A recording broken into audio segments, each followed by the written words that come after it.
Hey, we are live. Hello, everybody. Hope everything's fine. Everything is looking good here. That is looking good here. I think we're gonna be okay. Here we go. Move this a little bit. How about move this a little bit too? Here we go. Hey everyone. Hope everybody had a great week. And here we go. Hey everybody, welcome aboard. This is the Shortwave radio show. We are Friday, it's 2000 UTC. And of course, every Fridays at 20 hours UTC, we are live from Montreal, Quebec, Canada. My name is Gilles. We talk about radio, shortwave radio, amateur radio, everything below 30 megahertz. So anything from 0 to 30 megahertz, all of that is included. Tomorrow, Saturday, we have another show at 2000 UT on the VHF UHF channel. We'll be talking about everything above 30 megahertz. So if you guys want to join in tomorrow, that's on the other channel, which is the official VHF UHF channel. So today we're going to talk about radio. We're going to tune around and answer some questions. I've got some interesting questions that we'll go through from by email from a viewer that actually watches the show all the time but doesn't really interact with the chat room or anything. He just enjoys watching and having fun with his radio while we tune around the bands and answer questions. So his name is Mark Preston, and he is in the state of Ohio, and says that he loves the show, and he's got a series of questions. And I thought that, you know what, let's go through his question today. We'll go through all of those questions that he's got. So welcome aboard, my friend, and hope that you enjoy the show today. And of course, other people will have questions, and sometimes questions or answers to questions will bring other questions. It's just like an infinite loop of questions and answers, or unanswered questions. Sometimes we're not sure, and of course, sometimes someone in the chat knows. Someone is, we're all knowledgeable in a side of our hobby more than others, and so some people are specialized in antennas, in design of antennas. Some are electronics. Some are very specialized in their amateur radio hobby. Others in the shortwave hobby, in specific aspects of the shortwave hobby. So, that's the fun part. We got knowledgeable people. We've got, of course, newbies, a lot of them that are just listening in, learning from our experience, learning from my 37 years in August, 37 years of pretty intense shortwave radio listening. And hope that today everybody will have a lot of fun. There's a beautiful chat room with amazing people. If you want to join in, and you can ask questions. Some people will answer in the chat, and of course we'll try to keep up with the chat as much as we can. So welcome aboard, and hope that you have another great show today for this Friday show. Of course, I got my beer, which is a don de Dieu, a gift from God. So cheers, everybody. And now, we'll say hello to Bobby Burgess in Morgan City, Louisiana. His shortwave call sign is WA5107SWL. Matt Tambale in Colorado. We have WOHP1390 from West Liberty, Ohio. W8PRR. Nice to have you on board, Rick. Simon Templar, nice to have you on board from Portland, Oregon. David Harden, nice to have you here, my friend, from Metro Atlanta. 34 Celsius, that's summer weather. I don't want to have 34. I want to have 25-ish. 34 Celsius, too hot. Robert Babcock, nice to have you here, W0RAB.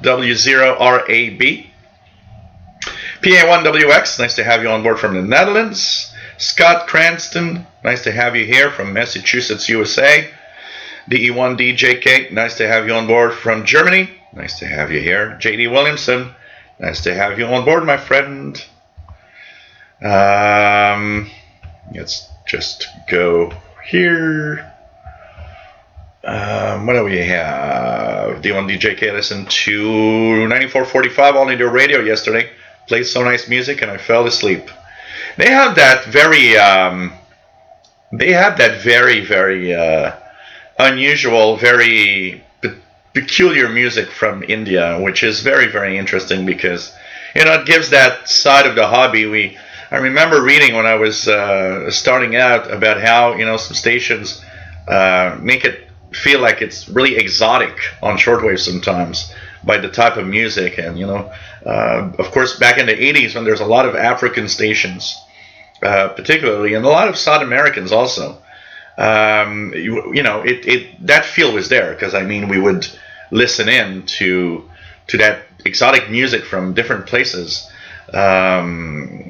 Even though the station was not as exotic, one of the stations that I always enjoyed the music, and actually you can still enjoy that music, HCJB out of Quito, Ecuador. And actually, a few nights I've been listening in the past month or so, 6050 in the evening here. Usually packs an okay signal. And a couple of times I've heard some Ecuadorian music, which is very nice, and it brings back a little bit of that old time memory of HCJB. By the way, I just want to say I'm parked on 14794 because in 3 minutes at 2010 there's supposed to be M12 number station in CW mode, in Morse code. So 14794. So I parked there just to see if I'll hear it, basically. Matam Bali. Well, actually, I didn't win the chair battle because I got 2 chairs like this. It's just that when I'm on the other side, rather than taking this chair and bringing it on the other side, I take the other rocking chair instead. But I got 2 chairs, so honestly, when Paul the cat is on one, I can be on the other one. I got 2 of them.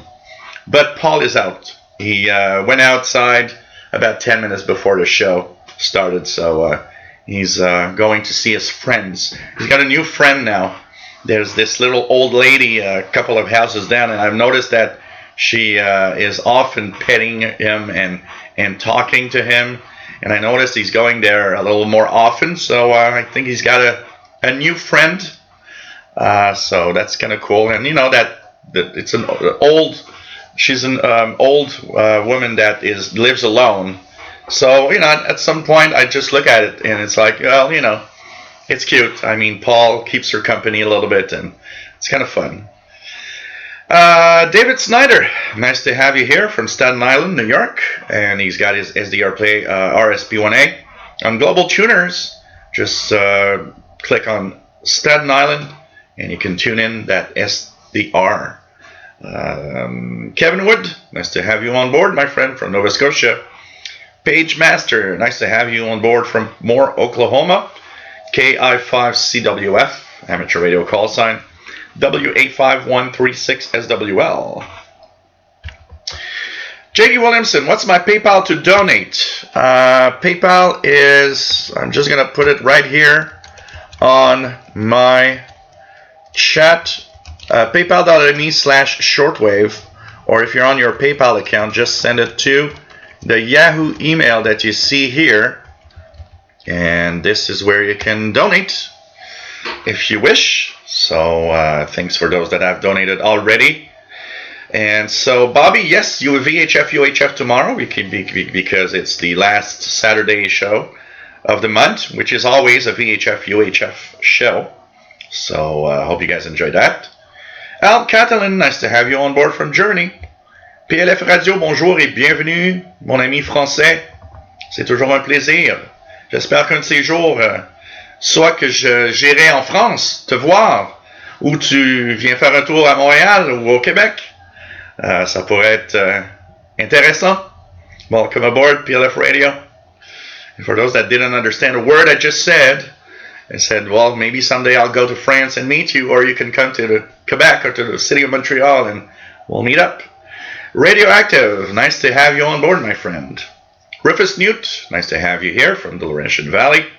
Ray Kelly, Nova Scotia, nice to have you here. Jeff, KD5QDO, nice to have you on board from Gross, Texas. Red Alpha 65, nice to have you here, my friend. Bob Geis from Long Beach, New York, nice to have you on board, Bob. M2DET, his amateur call sign. Steven Salazar, I always say Stefan, but it's pronounced Steven. Steven Salazar, nice to have you on board. Radioactive, Jill, the Shortwave God has all the answers. Well, I don't have all the answers, but I know some of them. Fanny Zanakis, nice to have you on board. And yes, we're all radioactive, absolutely.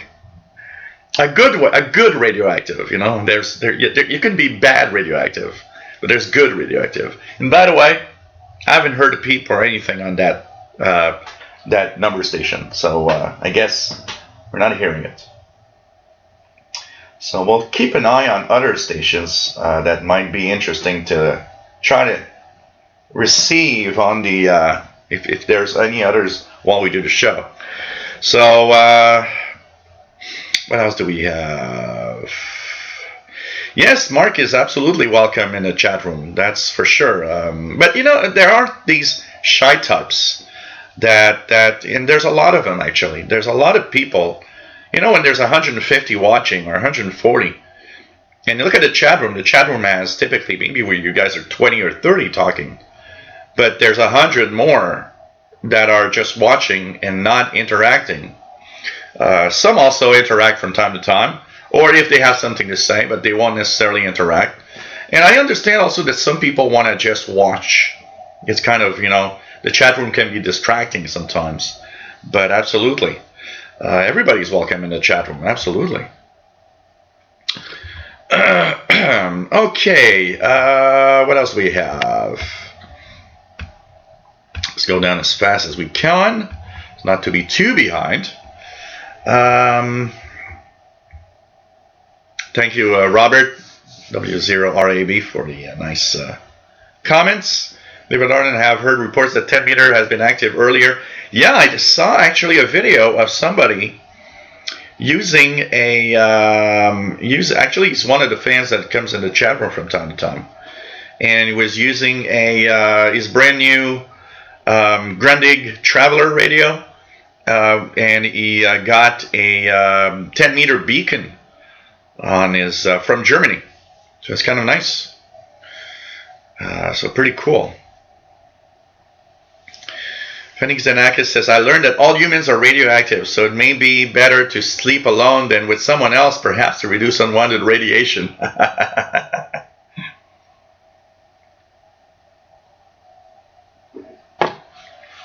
Neon1DJK says, this chat is one of the most friendly on YouTube for sure. Yes, absolutely. Totally agree. You guys are absolutely fantastic. Steven Salazar listening in from Livingston, Texas, 89 Fahrenheit. That's a little too hot for me. 89 Fahrenheit is like 33, 32 Celsius. Man. Spiral Architect, nice to have you here. Scott Cranston droning music. J.D. Williams says, hey, I see the clock. Yeah, I forgot to bring it on the other side because I have to switch it on the other side. Actually, to answer one of the questions that I get all the time, people want to know what would be a good clock, because they love that clock here and they're trying to find something similar. So I thought that instead of always bringing the clock here and there, here and there, here and there, that I will actually look around and purchase a nice big clock. And once I do, I'll do a video about it and where you can get it and what price it is, so that if you're not sure where you want to get a clock, you'll know what model to actually take. Andy RC, nice to have you on board, my friend, from the UK. Long bank holiday weekend in the UK. Oh, interesting. Interesting. So nice to have you here, Andy. No holiday here. Martin Bali is hearing Point Reyes, California weather facts. Let me just try that. 17151. And see if I can hear it. Nope. Nothing from, absolutely nothing on that frequency.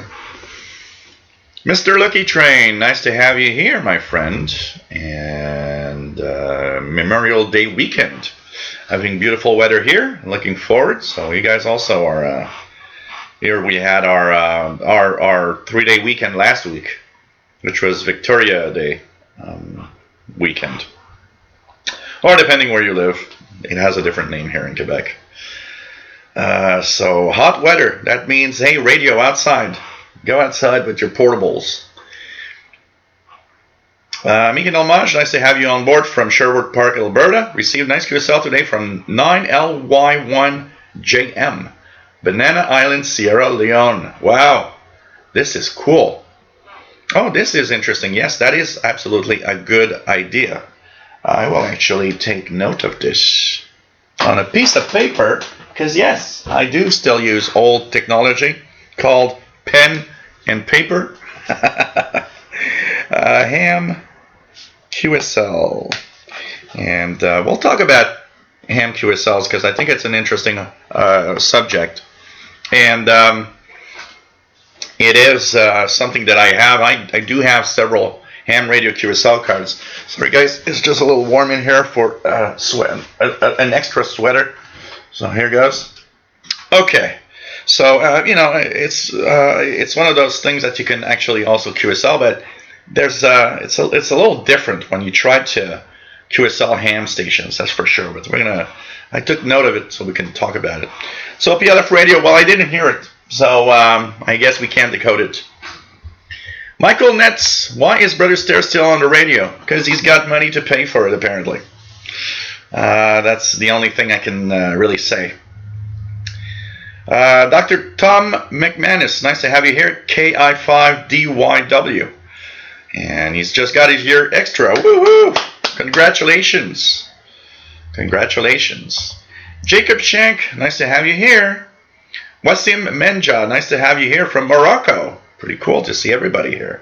Dana F. from Providence, Rhode Island. Damien Allier, bonjour et bienvenue. No problem, tu n'es pas en retard. C'est correct. It's okay. D1 DJ, oh yeah, it's soon to arrive. You know what? Because for those that know about the channel, I'm doing a series on what if my only radio was that radio, and I choose a different radio all the time. Actually, I had a lot of fun returning to my good old realistic DX100 for that series, noticing how crappy it is in single sideband. And when I mean crappy, it's really crappy. But on international broadcasts, it wasn't actually too bad, and was actually a lot of fun.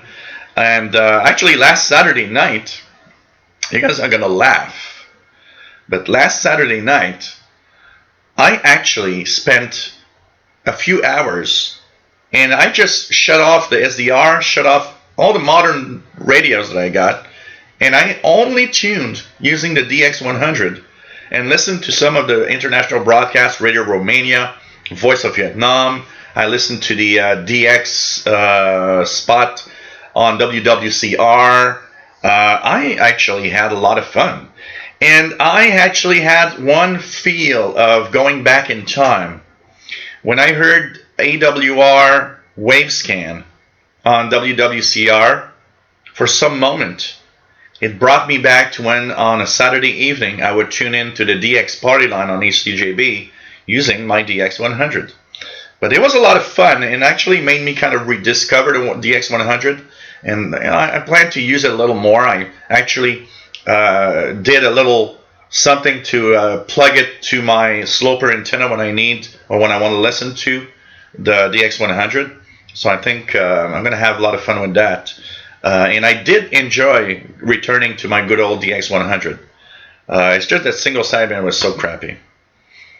So the next series that I'm starting is on the Texan R9012, which is a little small portable analog. I was supposed to start on the day that I posted the video, but Gilles has one of, is a guy that has a hectic life. I'm the guy that there's always something happening. And on that day, nothing was supposed to really happen. And basically, what did happen is I got a couple of friends called up, and we just ended up, we just ended up having a few beers, talking, and just enjoying the rest of the day. It was a beautiful day too. Then another friend of mine called me up and said, "Oh, by the way, I got a new amplifier and electric guitar. I have no idea how anything works because he doesn't play guitar." And he said, "Well, I was thinking of you because I think you know a little more." So he says, "Can you come over and kind of tune my guitar and test my, it's a Fender amplifier. Can you test out my new Fender amplifier and try to explain a little bit to me what the different modes and stuff is?" And so I ended up playing with the guitar and the amplifier and having fun with that. So it ended up just, okay, no. And on the other days I had a lot of stuff to do. So it's coming. It's coming. Maybe not this weekend. Maybe a little bit tonight. I'll see if after the show tonight I'm going to do some a little bit of barbecue. And maybe tonight I'll have a few videos. But the big chunk of the R9012 videos will probably be next week. So sorry for the little delay. I thought I would have done more on that day that I posted the video. But there's going to be some. There's going to be some. Okay. What else do we have? What else do we have? So Al Catalan didn't hear anything on 14794. I didn't either. Fanny Xenakis aime le français. PLF Radio says he'd love to discover Canada. I would love to go to France. I've never been. Actually, never been to Europe. And I would love this. If there's one thing I would love is to visit as many European countries as possible. I would love that.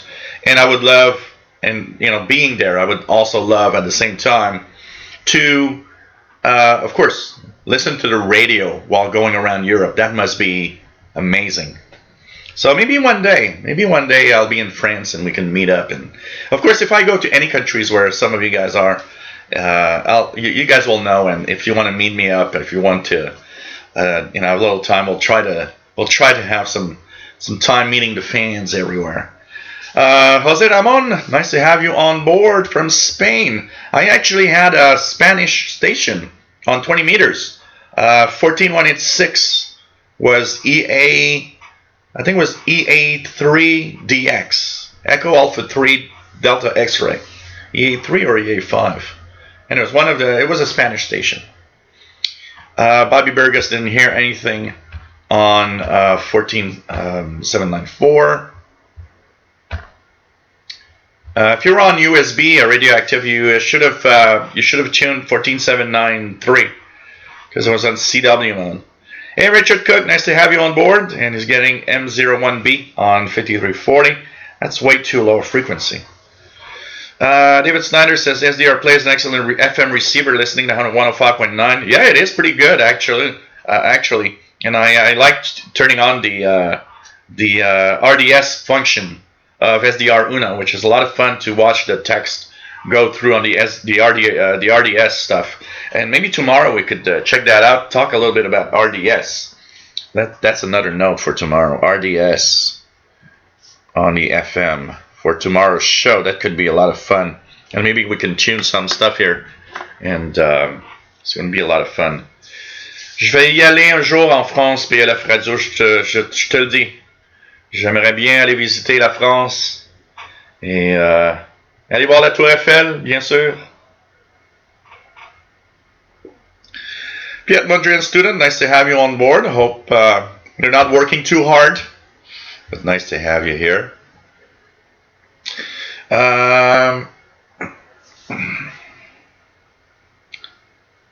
What else do we have? Jacob Schenk has a Zenith Transoceanic 1000. Pretty good. Pretty good.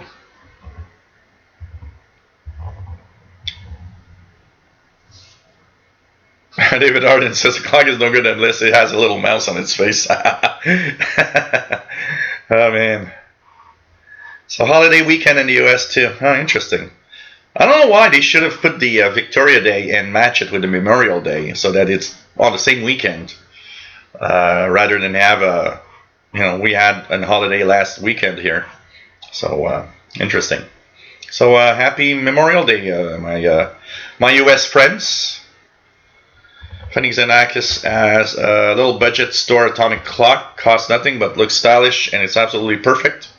Both features and functionality. Cool. Please tell me that clock is not displaying temperature in Fahrenheit. Right now it is, absolutely. 73 Fahrenheit. I actually probably, while doing something, messed up with the Celsius Fahrenheit thing.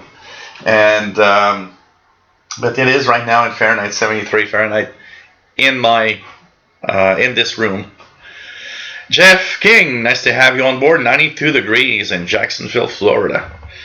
That's hot. Survivor Man 2009, nice to have you on board. Mark Cope, nice to have you on board from Dallas, Texas. Luis, nice to have you here. He says the clock's in Amazon. He's got his clock on Amazon, so I'm gonna check that out for sure. Pen and what? Mark Fisher, nice to have you on board from Southern Illinois. And cursive writing instrument, I like that. It sounds so much more technical. I will now use my cursive writing instruments so that the new generation cannot read what I'm actually doing. Dr. Tom McManus says, I hear the sunspots we had are moving to the back of the sun and space weather may be affecting propagation, KI5DYW. Yeah, well, the sunspots we had are now on the far-facing side of the sun. So now it's very quiet and we're back to solar minimum conditions. Actually, they were saying today that there's we're kind of 55% of all days in 2019 as of now have been without sunspots. So that is similar to what we had in 2009 when we were in deep solar minimum. William Helms, nice to have you on board, my friend. Bro Weaver, nice to have you here. That rudder stare thing is, there's so much stuff that you just try to understand sometimes, and you're like, yeah, okay. And all the things that that we heard of that guy is just nuts. I won't talk too much about it because it's giving importance to somebody that doesn't need or shouldn't have that importance. But I always thought of if shortwave stations were really, if they really wanted to do something to help with all that we heard with Brother Stare and the sexual misconducts and stuff, shortwave stations should not air that guy. But money talks, and that's because these stations are trying to get all the cash they can, so they're just kind of, I think, like WWCR or WRMI are kind of shutting their eyes in exchange for money, PageMaster has 12 QSL cards from amateur radio operators. Richard Cook, Voice of Korea, 11635. Phoenix Anakis, killing Marxism. The pen is the labor. The text was invented by Shakespeare, and what is a brick without an architect? Absolutely. Bro Weaver, is that flat earth transmitter at WBCQ up yet? It's very weird what's happening at WBCQ right now. They're having a lot of problems, honestly. And basically, they're just not... they're having a lot of problems. We had Alan Wiener that seemed to complain that there was a lot of rain, plus it was much more complicated than they thought to put up and work with a 500 kilowatt transmitter, and they needed to do some more work at the antenna, But they did test for a little while, and now it's kind of quiet, and it looks weird, and it looks as if somehow there's some kind of suddenly some kind of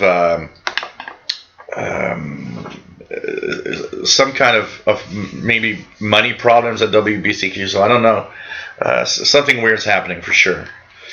Arthur's Out of Crafter's Kitchen, nice to have you on board from sunny Massachusetts. Michael Cart, nice to have you on board from Ottawa. Can I suggest how to ground a PL880 or 680? You know, a lot of these portable receivers are not really meant to be grounded in any form or way. And that's why they don't supply a grounding outlet really in their antennas, in their way of doing things. So, you know, I don't know, if you put a external antenna through the plug on the radio, well, what you need to know is, you know, the center connector is probably the antenna.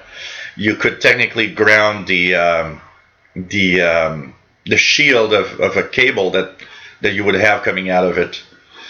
But I'm not sure on a radio like a PL880, 680, you would have that much of a difference, honestly.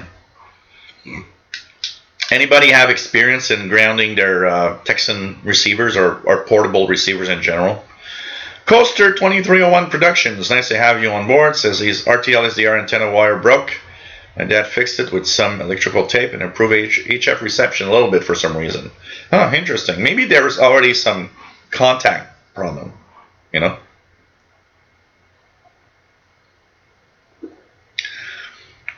Oh, man.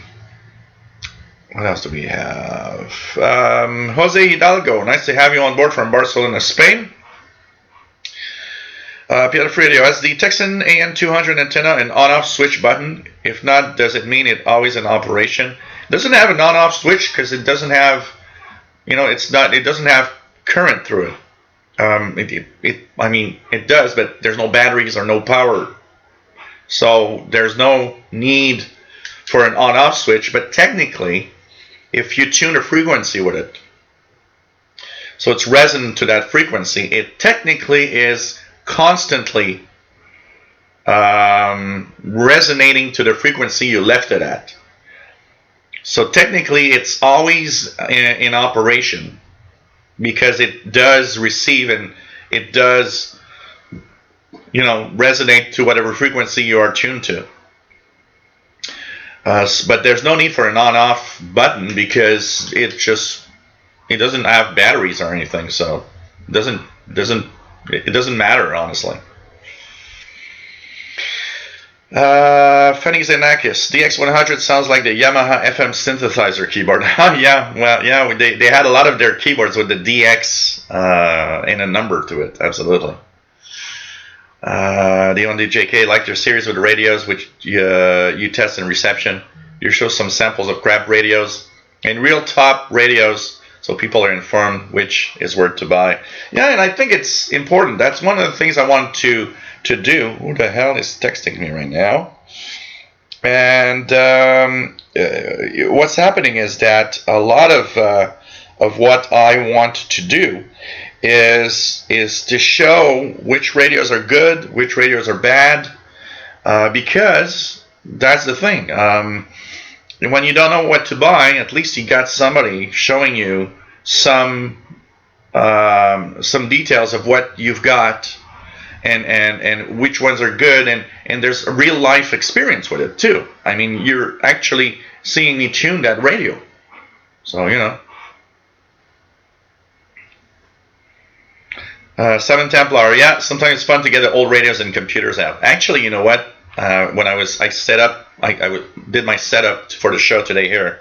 Of course, I got an Amiga 500 there, an Atari ST there, a Commodore 128 over there, all plugged on that TV. And the first thing that came to mind is, you know what? Tonight would be fun, some retro gaming, because I haven't turned on these computers in a little while now. And I thought, well, retro gaming would be fun tonight, you know. Maybe have a shortwave radio with some stations on and do retro gaming at the same time, kind of an easygoing Friday evening in Montreal. It's not really good weather outside to spend time outside, so it's kind of cool cloudy, and so you know. Dr. Tom McManus says the PL680 does really well with just 30 to 60 foot wire hooked to the whip. I never ground it, but see it works a bit better if I hold it in my hands. Maybe my feet are grounded. Well, you know what? The portable radios, most portable radios, totally benefit from the fact that you hold it in your hands. And almost every portable gets a better reception when you hold it. So there is some kind of interaction there. And I guess there is some, maybe some kind of grounding going on. You know what? I always thought that what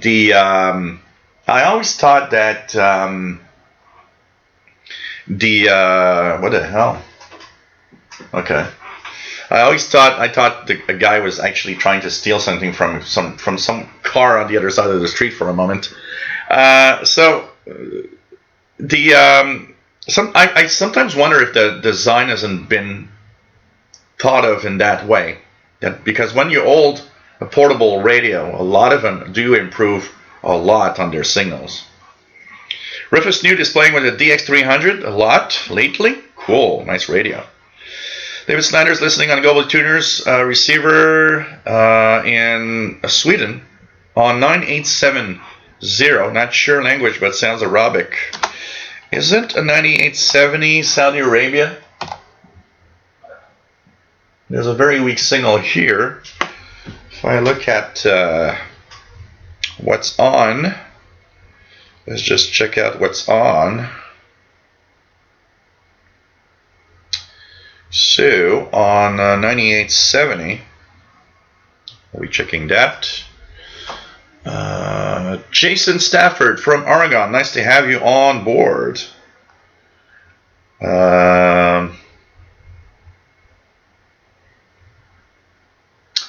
Stott Cranston says grounding portables, take a long wire and attach it to the negative battery terminal. Huh, interesting. I never heard that. It really grounds by doing that? Kind of interesting. So 9870, I hear slight signal here on the SDR, but it's very weak. 9870.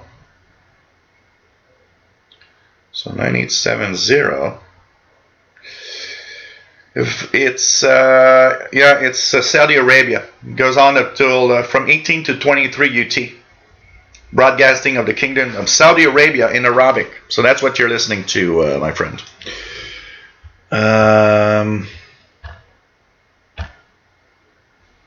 What else do we have? The only JK use at home is S350DL. Never want another receiver again. Jason Stafford, the 9012 brought me back into shortwave listening. Fun little radio, just something cool about analog tuning. Yeah, and it's, you know what? It has a funky, a kind of a nice look to it. The color, the kind of charcoal color, the way it's been built, it's kind of a nice analog, honestly. And it's fun to play with, absolutely. That's for sure. I was so surprised when I got that radio, that for $20, you actually have something that honestly does get shortwave signals, you know. So many times I've there are other radios that cost twice that and are just crappy and do nothing. And I don't know what they did with that one, but wow, for $20 it's just amazing. And the RC says, Joe, we certainly have a different perspective of propagation from Europe compared to what you hear in North America. Oh, that's for sure. I often go and tune the SDRs in Europe. And man, I have a lot of fun seeing all the signals that I don't hear over here, which is kind of sad.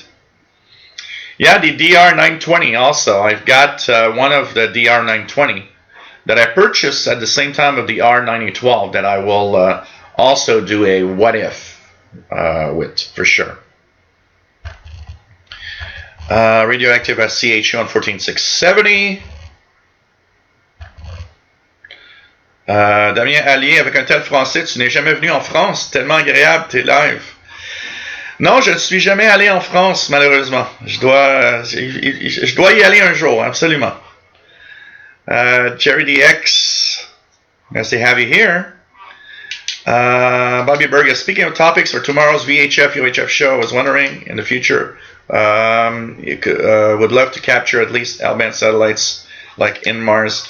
We'll check stuff. And by the way, talking of that, when you guys have suggestions or ideas of things that I don't talk about, it's one of the problems of doing or having a YouTube channel sometimes is getting ideas of what am I going to talk about. And you get to a point, and I posted thousands of videos on the Shortwave channel. You get to a point where sometimes you're like, okay, what can I talk about exactly now? And sometimes having help, somebody saying, oh, you should actually talk about that subject. And you're like, oh, okay. Okay.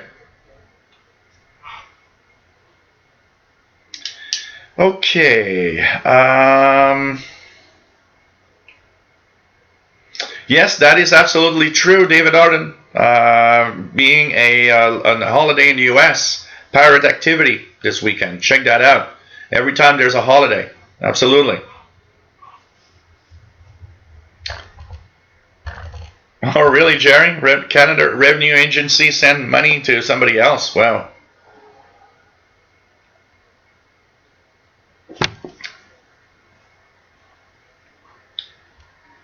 What is there? Hey, William, is there any shortwave magazines left? There were none in Barnes & Noble. The main one that I would talk about would probably be Spectrum Monitor. And it is an electronic publication. So you get it on your computer or tablet as a PDF. Good old magazines, paper magazines like Popular Communications or Monitoring Times don't exist anymore. But if you liked Monitoring Times, you will like the Spectrum Monitor, honestly. Horizon DX, nice to have you on board, and cheers with that cold beer.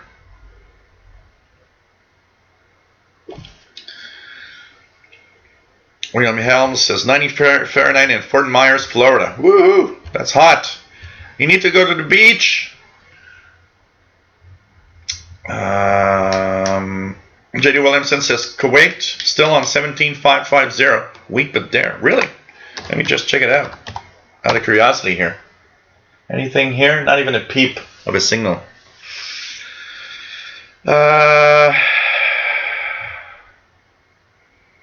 I collect, D1DJK, I collect everything. Crappy or not.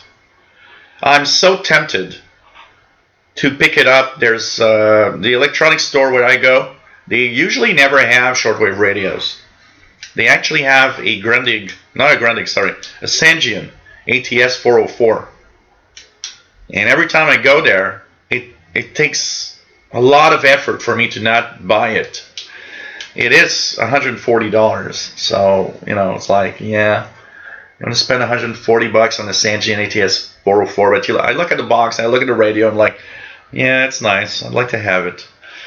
But every time it's like, no, you can't buy another radio. Keep that money. So Money Talks, wasn't that a song? Yeah, I know of a couple. I know one from the Pretenders, Money Talks. And Alan Parsons Project, maybe, something like that.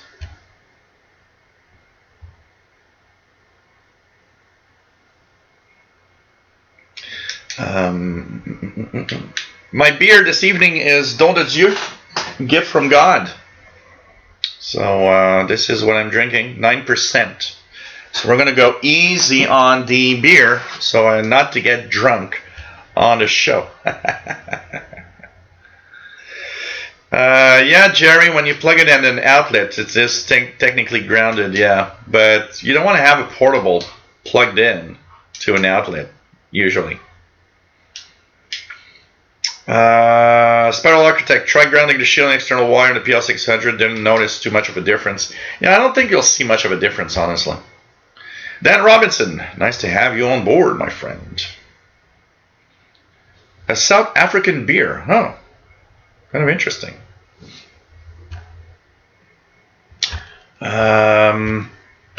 Let's try to go a little faster. A little faster.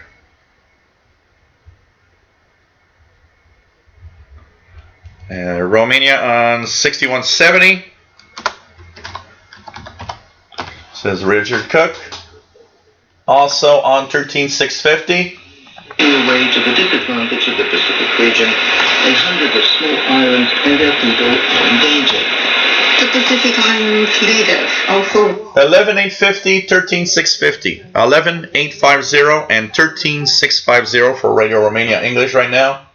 Both are pretty much equal here in Montreal in strength. The Pacific is vital in the attempt to save the entire world. In a context in which temperatures are rising, the rainfall patterns are altered, glaciers are melting at an alarming pace, and the average sea level is on the rise across the planet. Another cause for global warming is the greenhouse gas emissions, and the solutions would practically be to try to reduce or prevent such emissions through various measures. Lavinia Andrei, the president of the Terra Third Millennium Foundation, has been invited in Radio. So Radio Romania. Okay, what else do we have? Others Alley Crafter's Kitchen might fire up his grunting satellite 800 Millennium tonight on batteries. Cool. Dr. Tom McManus has been getting on D-Star on the ham with Sunspot. In my handheld D74 radio seems propagation does not touch that mode ever. It is clear as a bell, KI5DYW says. Dan Robinson says older Sony and Panasonic portables, including the Shortwave 55, RFB65, and others, do not have the issues of being sensitive to the touch. Older receivers didn't do that much. It's like more modern receivers today that seem to have that. Because older radios, I don't remember when I was listening to some of the portables I had in the late 80s and the 90s, there didn't seem to have any effect on that. But today, a lot of them do. It's kind of interesting. Mad Radio DXer, nice to have you here. Pretty cool. Oslo, nice to have you on board. Says, may have to get out my Radio Shack DX400 and DX440 this weekend. Yes, please do. Rufus Newt does Radio Marti on 11860. Mr. G, nice to have you on board. David Arden says, hey, YouTube just lit a commercial on us. Oh, really? Oh, wow. William says, have a DX390 real strong on FM, everything else real low unless hooked to outside antenna. Any ideas? Yeah, that's probably because of your noise level within the home. The problem with radios, and it's often like that because the FM portion is not as affected by your local interference than the shortwave portion. Often the higher you go in frequencies, the less the noise around you is visible on the frequency bands, on the radio bands. So often FM is great, even if you're in a noisy environment, but shortwave is all washed out because of all the noise. So that's why hooking up an outside antenna is probably the only way you can really get some signals. You probably have a lot of noise around you, unfortunately. Brent, nice to have you on board from Brockville, Ontario, Canada. Radioactive, for tomorrow, how about Wi-Fi from space, 5G, millimeter waves, etc.? Yes, we can check that. One idea that I did have, because somebody had come out with that the other day, is the technologies we use and what frequencies are they transmitting on. Your Wi-Fi router, your wireless mouse, Bluetooth, all of that. And that person was saying it would be interesting to know what frequencies are used for the different technologies. And it's like, yeah, actually that is a good idea. Richard Cook is Romania on 1150. John Griffin, nice to have you on board from northern New Jersey. Pretty cool. David in Barcelona, nice to have you on board, my friend. And he's now 100% HF capable. Woohoo! So yeah, QSD magazine as a radio and amateur radio magazine is nice. It's more, its orientation is much more on amateur radio, so it depends on what you want to do. So JDX says Slow Scan TV, Russian event planned for June 5th. So yeah, I hate it when they do that. I love it when they just switch on the transmitter and transmit their images. The last time it was so bad. I mean, it was horrible. It was difficult to decode anything from the space station. So we'll be checking that out for sure. For sure. Simon Templar says W5YI Group publishes the worldwide listening guidebook available at Am Radio Outlet. It's interesting. I came across something kind of fun the other day. I actually, while going through my stuff, came to this CD, which is the World QSL book by Gail Van Horn, and it's actually in the laptop right now, and it's actually a full book on QSLing tips and tricks on how to, QSL station some stations, and especially the smaller stations or stations from that are from smaller countries or small stations that don't have budget necessarily, and a very, very complete book actually. And it's probably out of date, the only thing, but it was kind of nice because it had postal address and emails of broadcasters from around the world, which is very nice. But I took the PDF and I want to put it on my tablet to just kind of go through it. It's kind of fun to read these things from time to time. AC/DC has a song called Money Talks, apparently. Oh, didn't know that. Not that big of a fan of AC/DC. I know the major stuff, but I don't know that much of AC/DC itself. Fenning Xenakis was at the beach today in the southernmost part of Sweden. It was windy and a bit cold, but sunny and beautiful. The spring crops had this fabulous scent. Yeah, here it's starting. I mean, the trees are now all green. Still, a week or two before everything is really bloomed, but you got all of these, especially the different trees that actually have flowers that give all sorts of scents. Really, really nice. Radioactive, we should put some money in the pot so Jean can buy that radio. Okay, well, if you want to do it, just send the money to the PayPal, and you know what? Just put Express to it. That's for your Sangean ATS 404. And hey, I'll go and get it and review it and use it, and you'll see it in videos. That'll be one more radio. It's kind of nice, though. I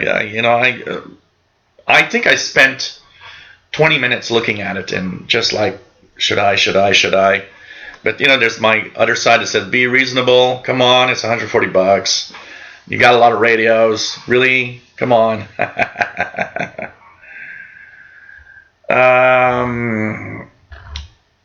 Oh yeah, there's money for nothing. Yeah, on PageMaster says for Dire Straits, money for nothing and your chicks for free. Yeah, wasn't there a controversy with that song because he says something like this little faggot is a millionaire, and people went nuts over that word. I mean, people are too sensitive today. Come on. Al Catalan, when the ground wire helps for RSP1A, well, always, because my RSP1A is an outdoor antenna on it. So, of course, the shield around the main coax is grounded to reduce the interference that will come into the main antenna, for sure.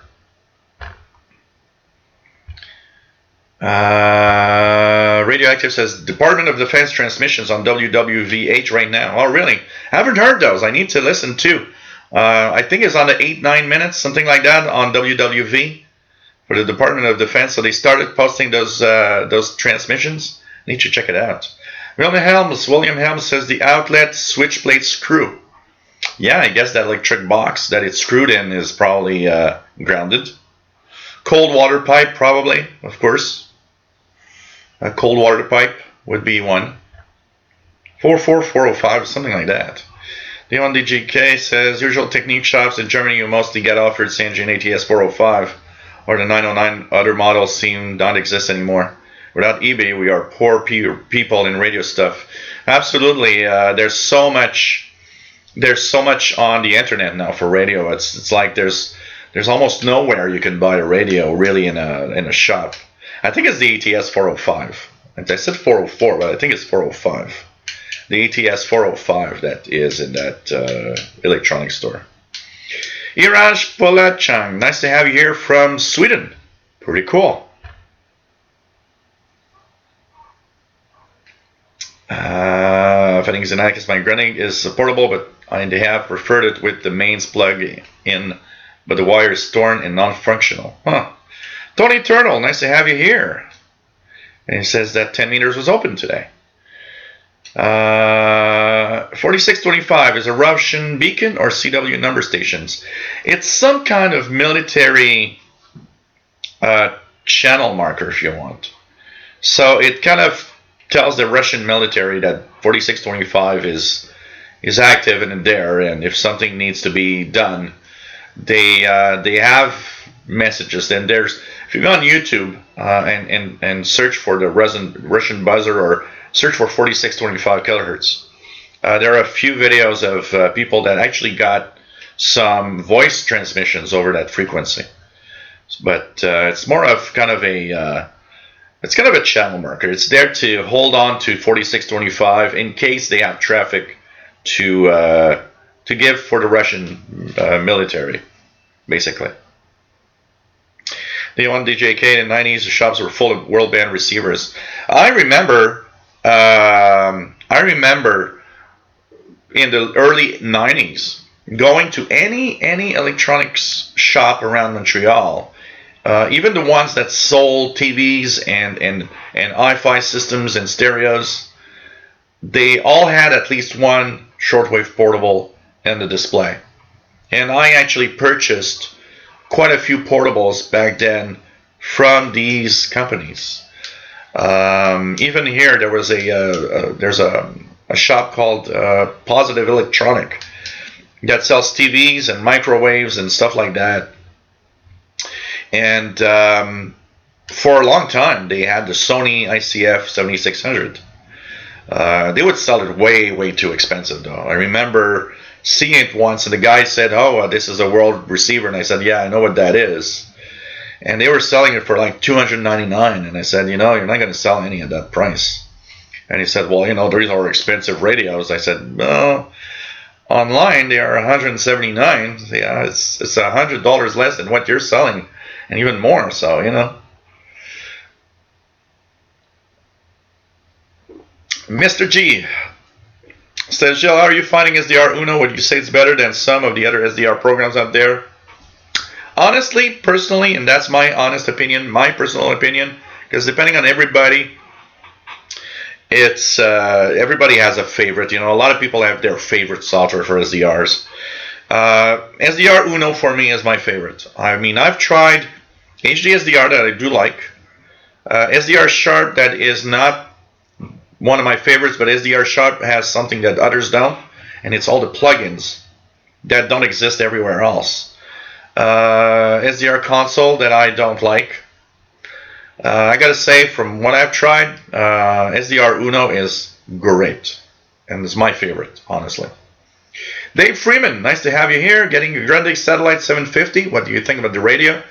It's a pretty good radio from what I've read and seen from people that own one. It seems to be a pretty good radio. The only thing that I've heard on that radio that might be a little touchy is it easily overloads on long wires.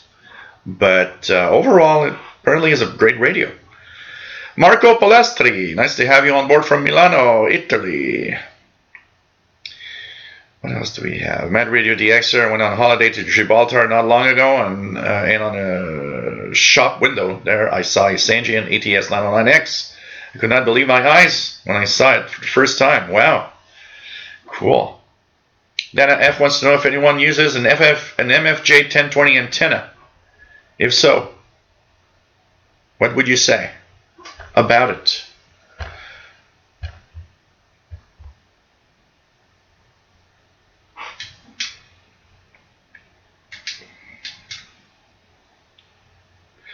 What else do we have? Let me just check it out.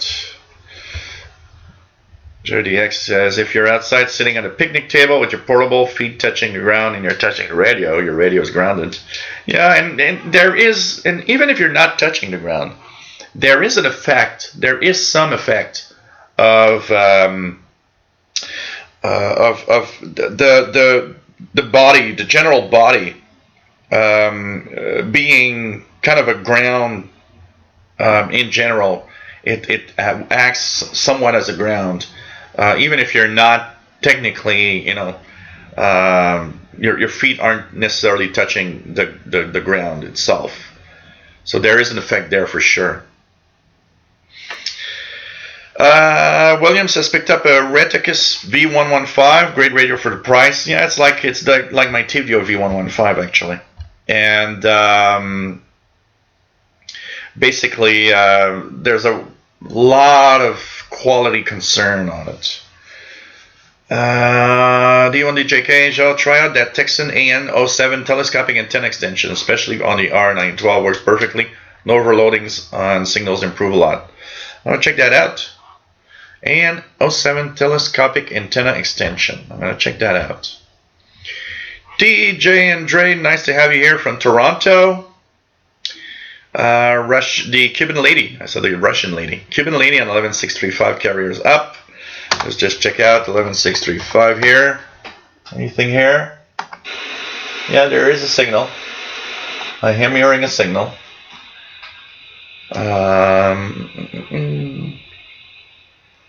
Al Catalin, about the noise, I'm happy with my mag loop made for 12 millimeter diameter copper pipe and RSP1A. Any tips for improving small loop also from the same pipe? I'm not that much of a antenna guru, so there might probably some people might be helping out more on this for sure. Al Mason, nice to have you on board. Says my first shortwave radio was a Sears Silvertone 22781. Huh. Interesting. Interesting.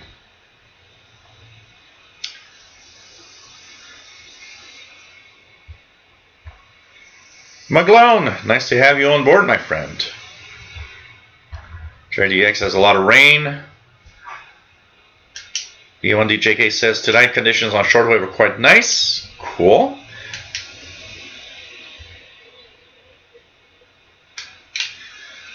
Damien Ali, according to you, the best VHF antenna for mobile conditions.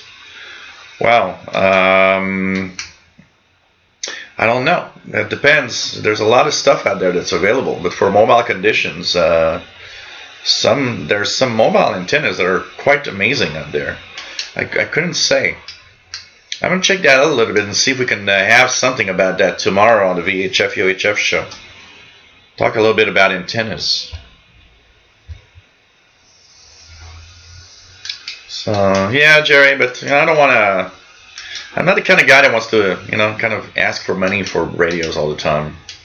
I'd rather get them, It's fine if people do want to contribute for radios, but I'm not very. I'd say that I'm not very comfortable in asking money for radios in general.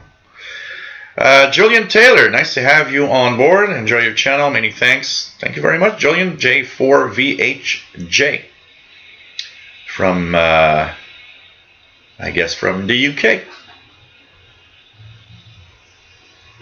Yes, I know that radio purchases are a business expense. Absolutely. That is for me a case of yes, it can. William Helms, NHK, QSL in. Cool. Mickey Dalbage, Money Talks by Neil Diamond, AC/DC. Money Talks is on Razor's Edge album. Oh man, I got a Razor's Edge album, and I don't even remember Money Talks on it. Oh God. Bill Holden's Hunt, nice to have you here. Money, money, money. Yes, from ABBA. Nice to have you on board from Chicago, my friend. Dr. Tom McManus says, I like the PL680 I got after Joe reviewed. Great portable with sync. I ordered out of USA. Not everyone had them. It is possibly the best portable out of the 5 older portables I got. The PL680 is an amazing radio, and I still stand on the Texan PL680 being a great Texan receiver. But I have to say that I have a new love in my life, and it's the XH Data D808. It's really, it beats the PL680, but still, PL680 is pretty good. I'll do more comparing signals with the 2 radios eventually. Yeah, money from Pink Floyd, absolutely, Tony Turtle, absolutely.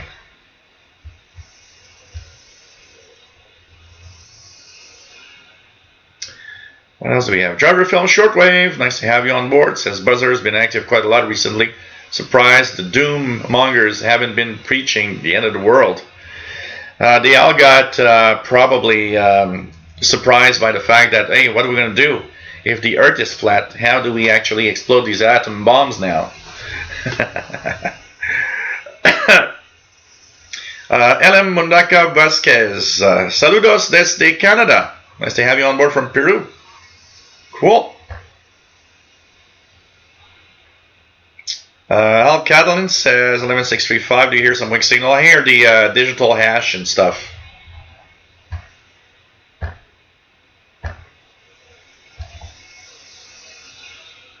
Yeah, I don't know when the buzzers actually got on the air on 4625. You know, and I don't know if anyone has. I'm sure somebody somewhere has that info of the buzzer came on for the first time on that. And you know, throughout the it was there throughout the 80s. And everybody was saying, well, you know, if the buzzer stops, it's the end of the world or something. Iraj Polachang says, happy to be here, living in the North Sweden, to go geoengineering in the sky every day. Cool. Cool. Oh, I mean, anything that transmits, like Richard Cook says, the buzzer is broken down a few times. That transmits 24 hours a day, at some point probably needs, you know, upgrading and transmitter fixes and so on, you know.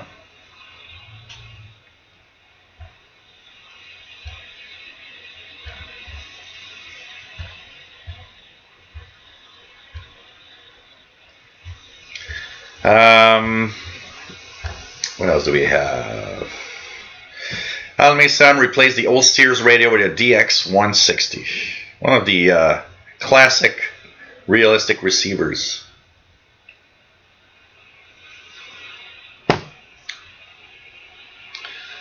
Vim Helm says 909X is rather deaf, the other model is peripheral.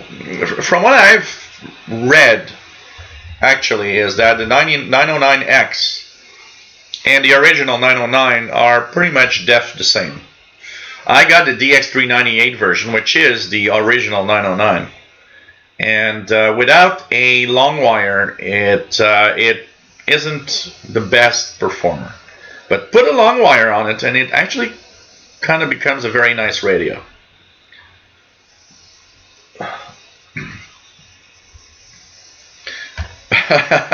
Radioactive, cool, a Russian Cuban lady. Well, it could have been, I can tell you that. Oh man. No, the LCD isn't shielded on the V115. You just put your hand over and it makes crazy noise on the radio, absolutely. I found this about passive loops. Oh wow, this is kind of interesting. When I go to that page, PLF radio, my laptop screen goes red and it says that connection is not secure. People can actually steal your personal info. So I guess they've not updated their certificates or something. Oh man. Richard Cook says, a first Russian-Cuban number, lady. Oh, God. Brian Penny, nice to have you on board from Cape Cod, Massachusetts. Sirius Radio was produced from 68 to 71. These are nice old radios. I love old radios. They are just so much fun. The ONDJK, 25 Celsius in Germany, really cool weather to sit in the garden. Here it's, it's not, if I put on my sweater I can actually sit outside and listen to the radio. It's a little cool, but it isn't that bad actually.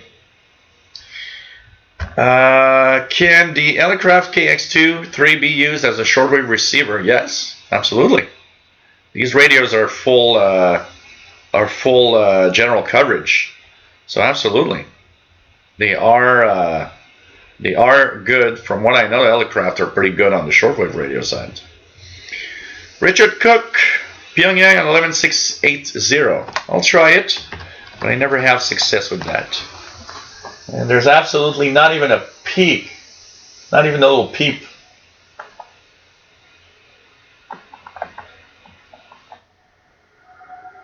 There's a little bit of Brazil, 11780. There's KNLS via Madagascar World Voice on 11610.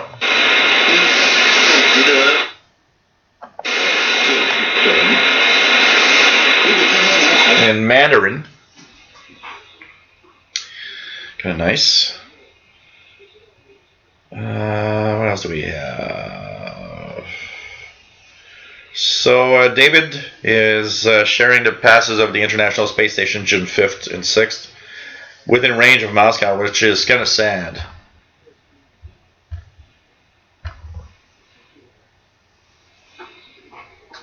Jerry DX. Kevin Wood's been getting ESCAP alerts all day. Let's just check the channel 6. Got nothing here. Nothing seems to be happening in the CB in 11 meters right now.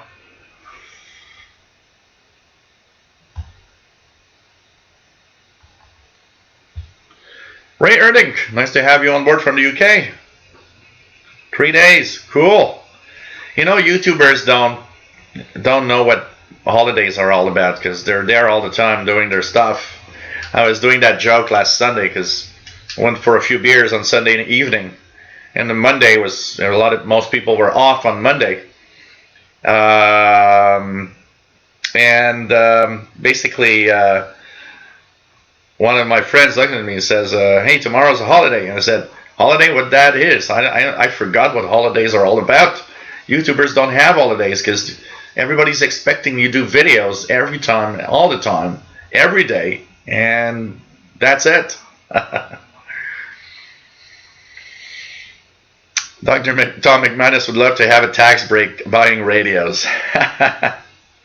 We need to have that. Let's go to our politicians and say, okay, we gotta have a tax break or some kind of of money back on buying radios.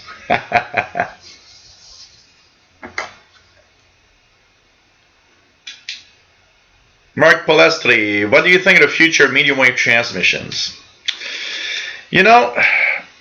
I know there's a lot of stations and that are leaving the medium wave bands. There's still a lot of stuff here in North America. Medium wave band is still very active. I know in Europe some countries are thinking of shutting down a lot of the medium wave, long wave stuff, and there's a lot of there are some talks of maybe changing the medium wave band into something that is using DRM or some digital mode of some sort.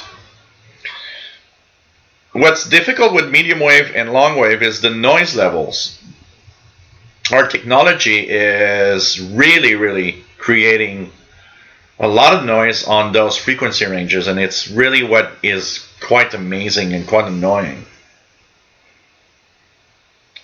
So I don't know, and I look around. If I see someone listening to the radio, they're all listening to FM stations. If they do listen to the radio, so I don't know. I don't know. I think medium wave is still going to be here in 50 years from now. There's still going to be a lot of stuff.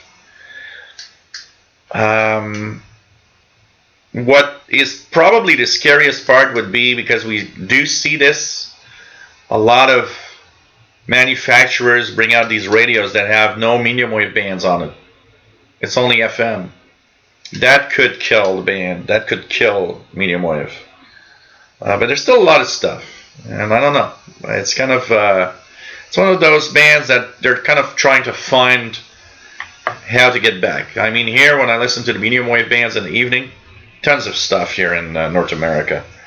And I think there's going to be a lot of stuff in 20, 30 years from now. But it might be different, and maybe some countries will be tempted to change those things into some kind of digital mode or some sort. David says, "Wow, Gilles, your pronunciation of Spanish is not all that bad." No, I know. Actually, I always tell that story because it's just funny. When I used to work in a place where there's a lot of immigrants that were coming from Central South America. And one day, there's a guy passing by, and I had learned a few words of Spanish, and he says, "Hola, ¿cómo está?" It says, and I just look at him and says, "Hey, ¿cómo está mi amigo?" And he starts this really big phrase, and I mean, some of you guys, when you speak Spanish, you speak like 1,000 kilometers an hour. It's so fast. And he looks at me, starts laughing, and I laugh back, and he goes away. And there's a friend of mine just next to me, and says, "You didn't understand a thing." I said, "No." He said, "Why you laugh?" Well, he laughed. I figured I'm going to laugh too. It was just funny. But I do have I'd say I have some kind of a way of being good at the pronunciations in different languages. And I don't know, there's part of me that kind of like the fact that, if I have to learn language, I want to make sure that I pronounce and talk the best way that I can in that language, and pronounce every word the best that that you could do. Ray Erding's got a strong signal, 11670. David says that in Spain, medium wave is alive and kicking. Heard nothing about or indicates that they could discontinue it in the future. Rufus Newt says 18, coldest spring in 50 years. Here it's been rather cold, rather cool. I mean, they were saying it's not the coldest, but yes, we are having a really cool spring. I can tell you that.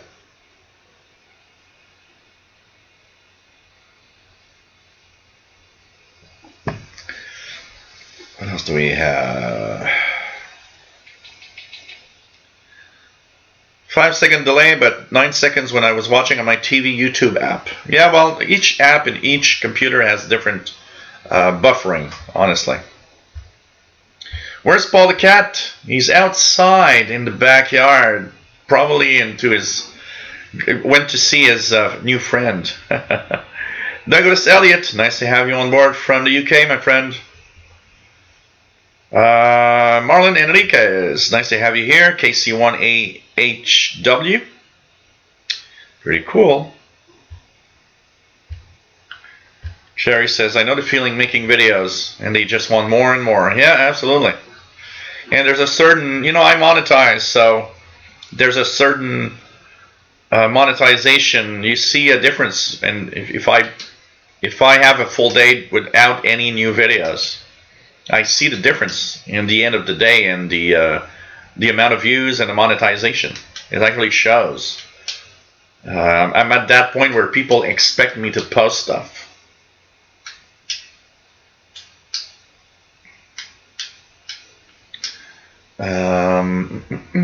What else do we have?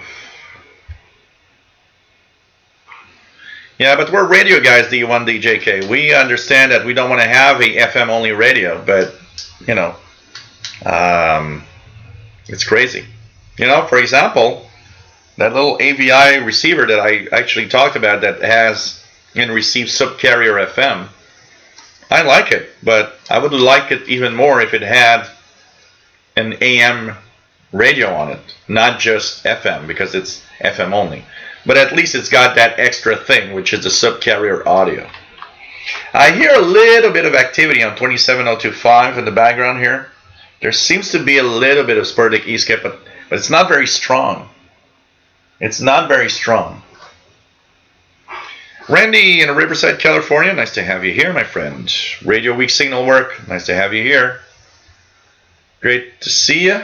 Going to be putting up new antennas for shortwave this weekend. And new cabling as well. Cool. Okay, thanks for all you do. Thank you very much, Pat. K7LNP in Utah.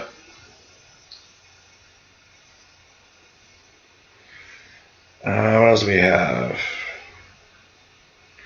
Yes, French and Spanish do have similar things, and there's not just that. Also, there's also the fact that there are similarities, like Spanish has masculine and feminine words, like French does. So there's a lot of things that are make it easier for anyone speaking French. So the coolest May in 50 years in Sweden. Wow, amazing. Richard Cook has India, strong DRM on 7550. The A1 DJK says, from German perspective, AM is dead. For those who listen daylight, no single station in my area. If dark, AM shines. Stations from all around Europe. And the X bands, the expanded band for Dutch pirates. So,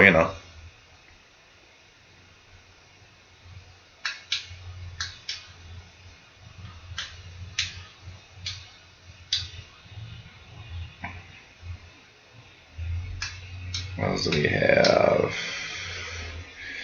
Douglas Elliott says, maybe listening to foreign broadcasts trains your ears. Oh, for sure. I mean, you listen to these stations, and you do hear the way they pronounce words, and of course that probably does help. That's for sure. But not everybody is good with languages. I see it here a lot with people trying to learn English, where you see that not everybody's equal in learning languages. Some have it easier than others, I think. So yeah, that's a tough one. I hear that Mandarin, the Chinese, is very difficult language. For sure. William Helms says, learn more Spanish from a Colombian friend in 3 months than what I flunked in a year in high school. Well, it's the same here. I can tell you one thing, William. Nobody learns English from high school here in Quebec. And I can tell you, it's really, really bad. I never understood why learning English was so bad in the in school system here in Quebec. And it's sad because honestly, English is very important. And without English, I wouldn't be doing this. Without English, there's a lot of jobs and a lot of things that I did in my life that I would never have had. And unfortunately, for a certain percentage of the population here, there's this weird way of thinking that we're in a French language province and let's be happy to speak French and have everything in French. And yeah, I get it. And I'm happy to speak French. Honestly, I'm extremely happy to speak French, understand French. It helped me so much in my shortwave hobby through the years, listening to these African stations in French. But I do not understand when I hear somebody saying, well, you don't need to learn English, come on. Yeah, don't learn English, and then you'll wonder why you don't have a job. I mean, there's a minimum, There is a minimum.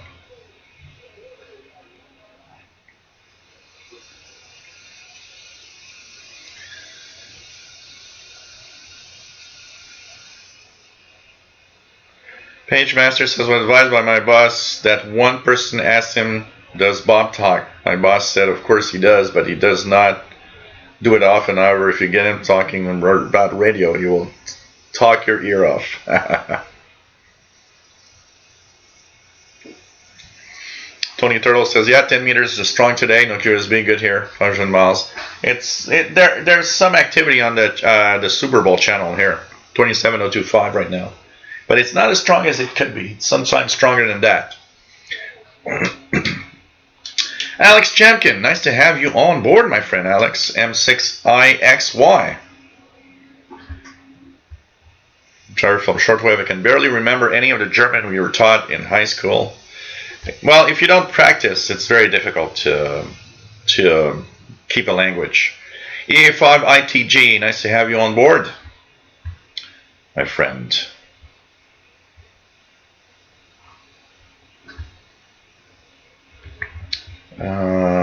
Man, J.D. Williamson, "I have to, where I work, I meet so many different cultures, so mostly English is enough, but here and there, a hello, how are you, in 10 different languages will do a difference."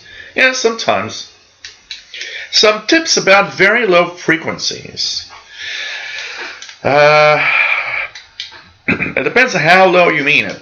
If you're on a VLF, meaning the very, very, very low frequencies below 30 kilohertz or below 100 kilohertz, let's say.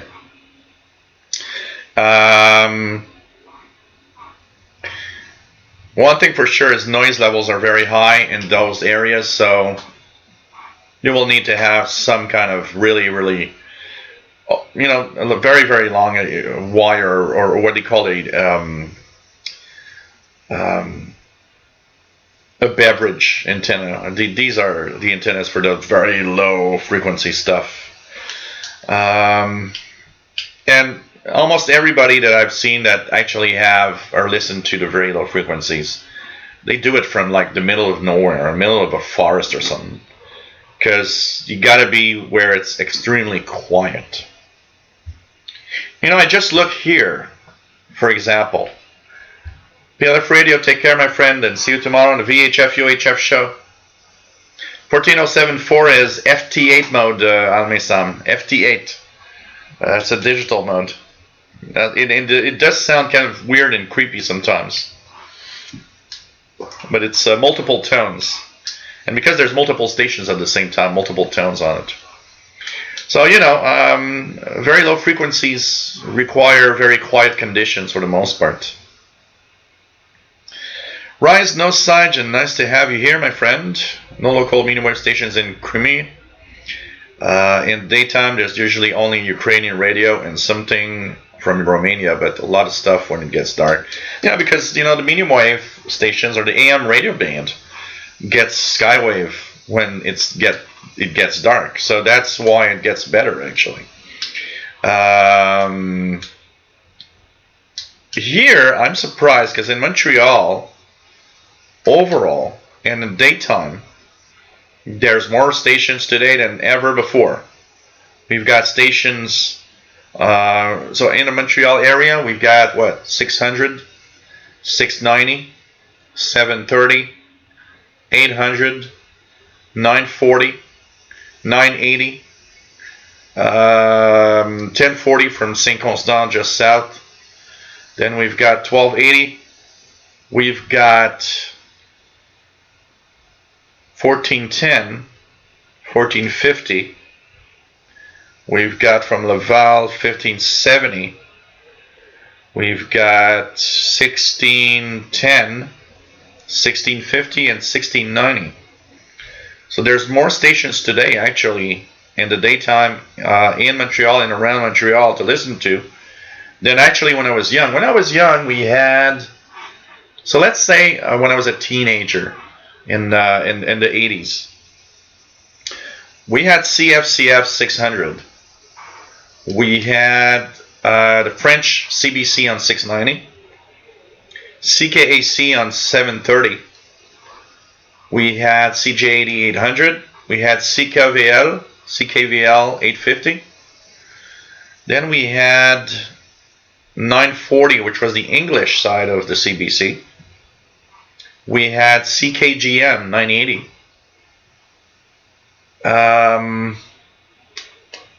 Then we jumped to 1280, which was CJMS. What else were there on the bands? Then we would go up to 1570, which was CKLM out of Laval. So today there's more stations on the air than ever before.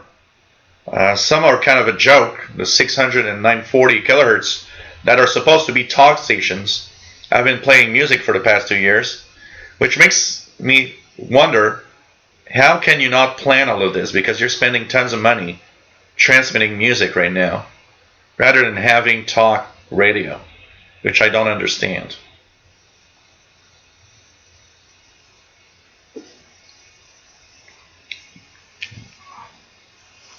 Yeah, the U1DJK, absolutely. English is an important language, I think, everywhere in the world. And I think if you have one language to speak, if you're traveling, I think English is it's probably one of the most important.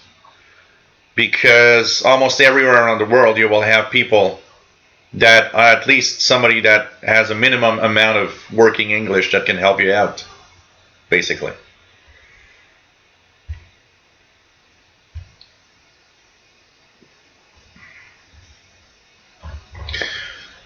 Dr. Tom McManus says, I took German, French in high school.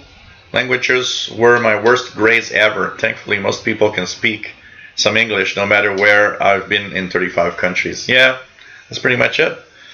If I would go back in time, when I went to college, there's one thing I would have changed today. I would have taken on a Spanish course.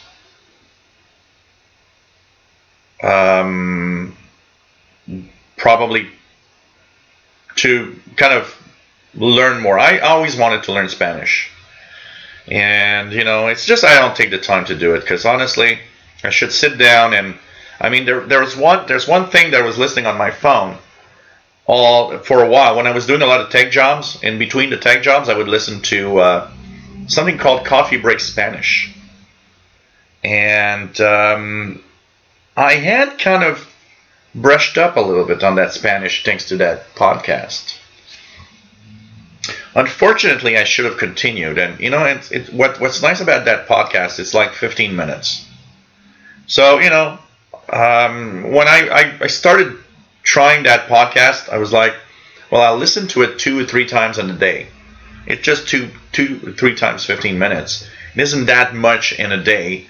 And you know what? If I learned Spanish out of it, it would be nice. And I did slowly get to learn new words, and, they want you to pronounce and do the pronunciations.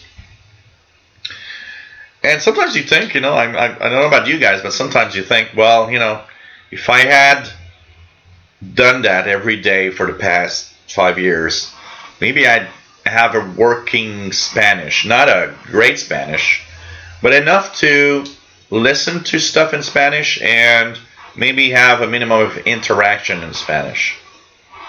But, it's like everything in life. You do it for, 6 months and then you just let it go. The problem with the language is if you don't speak the language or listen to it, you're losing everything you learned. You gotta use it. You gotta use it, honestly. HF Zone, nice to have you on board. Well, you almost missed the show. Well, it's here. Nice to have you on board, Josh from Chesapeake. Pretty cool.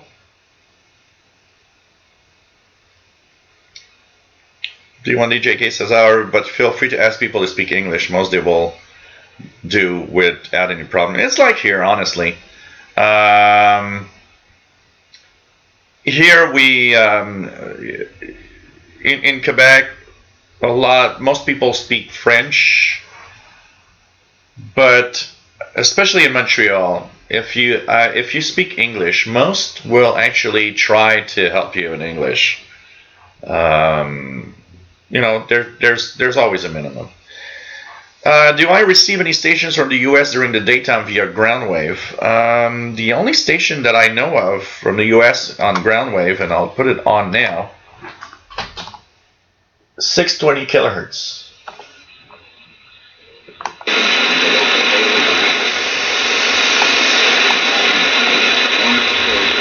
It's very noisy. Let me try to. Do we have? Yeah, we'll take the text in here. I'll try with this. So if I go to medium wave,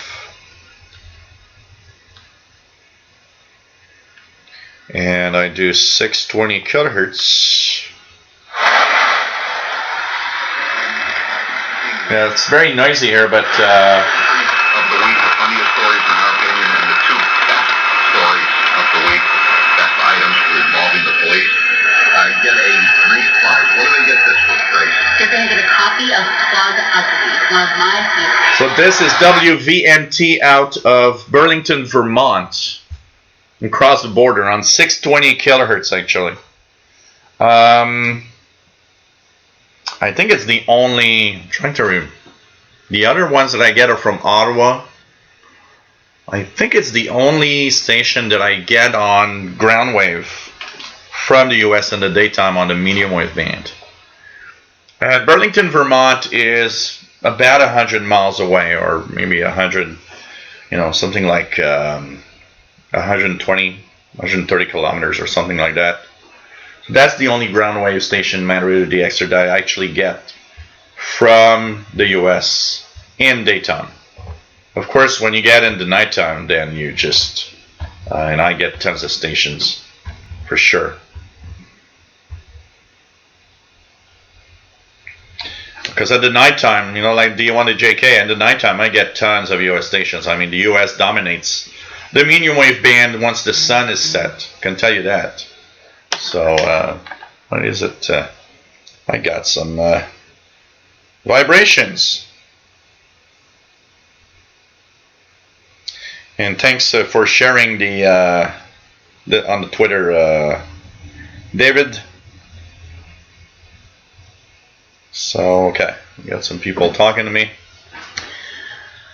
Mikhail Maj says, oh, and I remember Montreal and Shortwave, CFCX 6005. Yes, when CFCF was on 600 kilohertz, they were doing like CFRB 1010 Toronto. They were actually on Shortwave on 6005, which was never, here in Montreal, it was almost impossible to tune that. I had a very weak ground wave of 6005, but it was always very, very weak, almost impossible. But I remember tuning it a few times and being able to compare and saying, yeah, that's CFCX 600, CFCF. But yes, Montreal, we had the shortwave station CFCX 6005 kilohertz. Man, I forgot about that, Mika. That brings us back in time. Man, I don't know if anybody, I need to check out something here. We need to check out something here. I'm just so curious about this. I just want to check out if there's something about it, we'll put it on. CFCX 6005.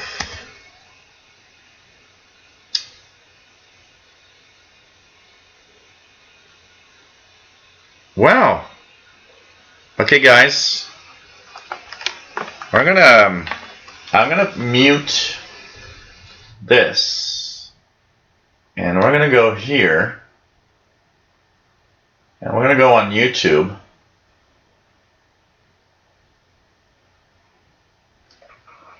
We're gonna go on YouTube, and look at that, guys. There's a guy that posted a video that is a reception from January the 24th, 1979. It's a recording from Duluth, MN, which was Minnesota, 1,433 kilometers. So look at that. And hey, look at that. There's this really sexy guy live right now. Okay, I'm sorry, guys. CFCX 6005. Look at that, guys. Here goes. I'm going to play that. Is the line open? If you would like to join us now, 790-0741 is the number, and we'll return to the lines after this.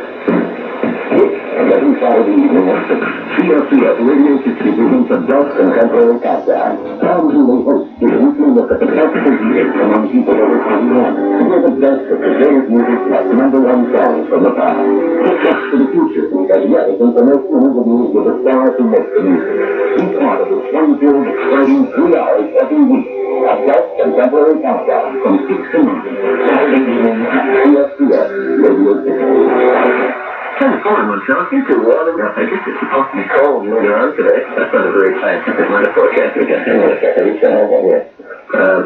Anyway, I can tell you it's -4 now, which I guess is about 25 Fahrenheit degrees. It was -4 on January 24th, 1979 in Montreal. Temperatures will drop throughout the day to -18. -18 in the nighttime. That's cold. That's a typical Montreal January.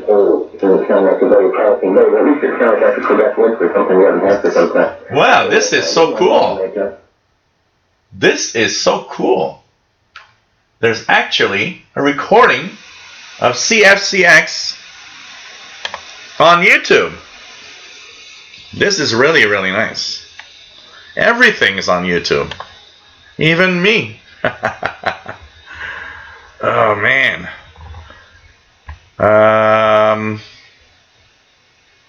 Andrea DX says, would like to learn French as I sometimes receive stations from France. That is something that helped me tremendously when I was DXing the African stations in 960. Yes, I'll check that out. I think 960 Plattsburgh. Yes, Nick. We're going to check it out. So when I was a teen and doing some reception reports, speaking French and listening to stations in Africa that were in French language, a lot of them were in the French language, really definitely made it so much easier for me to QSL them and listen to them because I understood the program. I remember listening to Radio Nationale Tchadienne for 904.5 with their morning show that would start at 0430 UT and enjoying that in the French language. It was a lot of fun. So it's really, really a lot of fun for that, honestly. So yes, 960 kilohertz, absolutely. 960, I believe that's another one. I don't hear it very well here. I don't know if I can, let's get the trusty old PL600 again. Let's go to 960. Tuning speed, fast. Okay, slow, 960. Yeah, look at that. It's difficult because there's a lot of noise in here, but that's 960 from Plattsburgh, New York.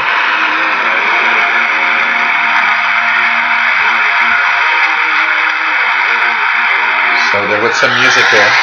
So if you guys, I don't know if you guys heard it a little bit, but 960 out of Plattsburgh. Yep.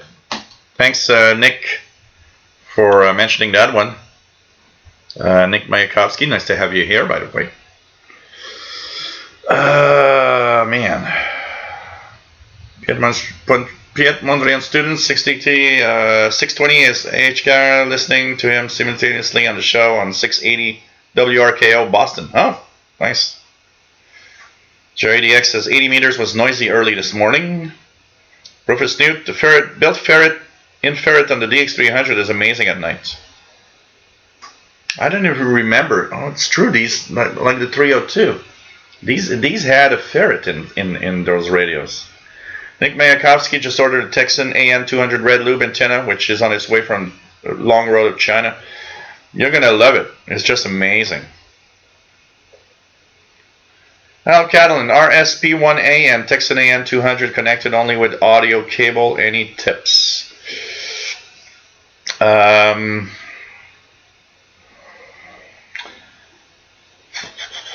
I would, well, you need to have some.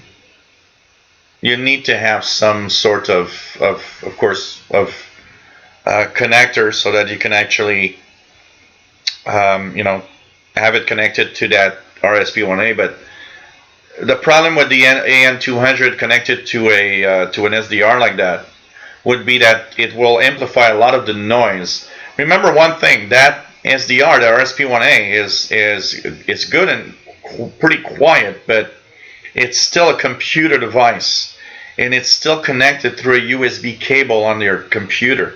So the problem is, all of that generates a lot of noise, and that's where that Texan loop might actually pick up a lot of the noise, unfortunately. I'm not sure it's a great antenna for, say, the RSP1A, because, you know, obviously here I'm on the sloper, and you guys have noticed one thing probably, is that on my Texan with just its internal ferrite, it actually receives better than my RSP1A on the sloper, on the medium wave bands. So, you know, it's kind of a difficult thing. What would be nice if it, you know, it's because there's no way to couple the antenna, because if there would be a way to couple that antenna with the RSP1A, you could, you know, I could plug that sloper on the AN200 antenna and tune and maybe get a lot more signal suddenly here. The 1DJK, when he's comparing 80s or 90s, near all transmitter reduced power output. There were so many 500 kilowatt, 1,000 kilowatt stations around. Nowadays, probably mostly 100 to 50. But, you know, you gotta, it's not that much of a problem, honestly, because power is overrated on a transmitter. You know, you hear these guys saying, "Oh, you know what? I'm going to drop, you know, to take that." Because you hear that all the time. "Oh, I'm going to go take that 100 watts and now I'm going to be at 500 watts." Well, between 100 watt and 500 watt, there isn't that much of a difference. And you know what? Shortwave stations learned that, you know what? You're getting out really well with 100 kilowatts. If it's done right, you don't necessarily need to have that 500 kilowatt pump all the time. Honestly. And a lot of stations that, you know, look at Radio Romania. They were one of the 500 kilowatt stations in the 80s when they were in the communist era. Today they're at 250 or, you know, something like that, or even less sometimes. And they come in really well. And it tells you that transmitting power is not enough. It's not just that. A great antenna system is also that. And knowing what frequency for the target area is a million times more interesting and probably better than just putting something on the air and saying, "Okay, I'm going to be a million watts. Let's put this a million watts." With a proper antenna setup and a proper frequency chosen, you can use a lot less power and still be very, very powerful to the target area. And listen to the ham bands. I mean, there's a lot of ham stations in the kilowatt. You know, they like, "Oh, I got 1,000 watts or 1,500 watts." And listen in, and you'll notice that on the same, if you listen to stations from the same area, some of those stations with just 100 or 200 watts are as good or come in as well as the kilowatt station. I am a firm believer that using too much power is a waste of money more than anything else. But if you do it right, with a lot less power, you have almost the same signal. And if you got a really good antenna, that will be really, really good. But yes, they're saving money to do that. Honestly, they're really saving money to do that.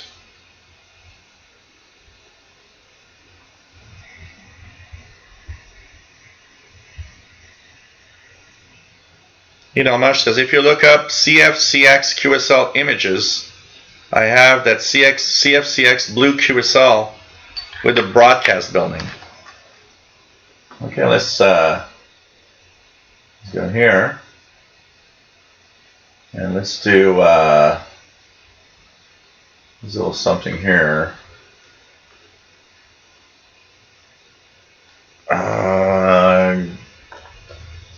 Google.ca. We go to images. As we do CFCX QSL. So there's one here. There's quite a few of them. Oh, the one with the blue CFCX. The blue QSL with the broadcast building. Okay, that's the one here. Which is this one that Mickey's talking about. It's at SWL QSL Museum. So CFCX QSLs. Look at that. Let's put this a little bigger. Wow. That's a QSL. Confirms reception of December 3rd, 1977. Wow. This is so cool. This one, April 2nd, 1967. Crazy. That's crazy. Oh, man. Radio Guinea and Radio Mali transmit in, Radio Mali doesn't have only French. It has French, it has, I believe, Arabic. And Radio Guinea, I believe, has other languages mixed in with French also. But the other day, when I listened to Radio Mali in 5995, they were in French. I could listen to it. Hey, Matt, MDK2, nice to have you here. W0MDK.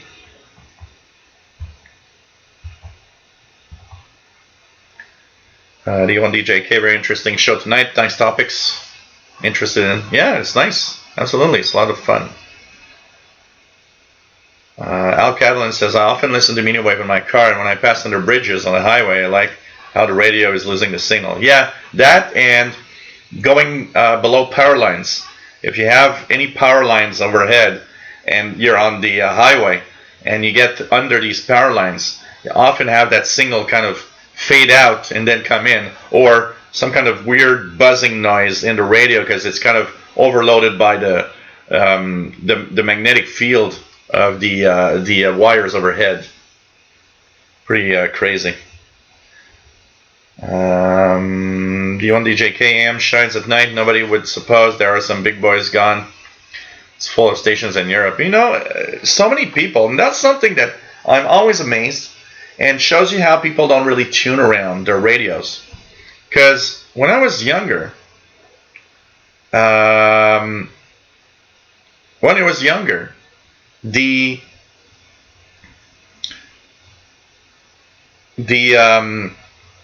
many people didn't know that if you tuned in between those big Montreal stations at night, there were tons of stations to listen to. My mom loved big band music, and I remember she was so happy. And it was one of those weird, interesting nice moments of my young, early teenage years, where in a warm summer night, we would be sitting out on the balcony, and I would tune in to the New York station on 1130. And back then, 1130 was a station that had big band music from the 40s and 50s. And my mom was happy. She was listening to music from her childhood and her younger years. And I was happy because she was happy, and I was tuning New York on the radio, which was kind of fun and cool,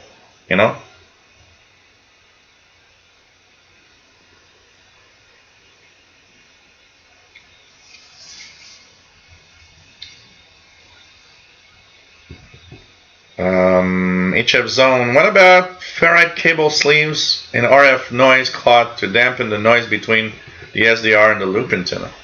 Yeah, I don't know. That's kind of an interesting topic here. adding a ferrite of some sort, or even finding a way to use that Texan loop on the RSP1A. That could be an interesting experiment, actually. A very interesting experiment, actually. That'd be kind of cool to test that out, honestly. I need to check that out. Page Master, if you take the ferrite rod of your antenna from your AM radio out and replace it for a longer one, same diameter, you get better reception. Yeah, you know, that's what is making one of the radio. You know, we're going to test it out. We're having fun tuning in medium wave a little bit. I'm just gonna try not to break anything. I'm gonna do two things. I'm gonna check out if Mr. Paul the Cat is outside and wants to come in, and I will take the XH data D808 guys. Just 2 seconds here. I'll be back.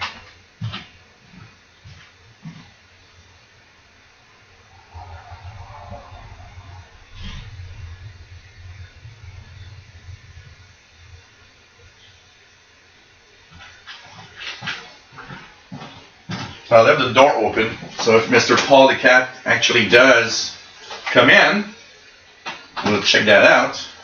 Now, one of the things that I've read on the XH Data D808 receiver is that its ferrite, its internal ferrite, is larger, is bigger actually than, longer than most other shortwave receivers. So let's check out something here. Now I'm in the noise, but let's go to medium wave.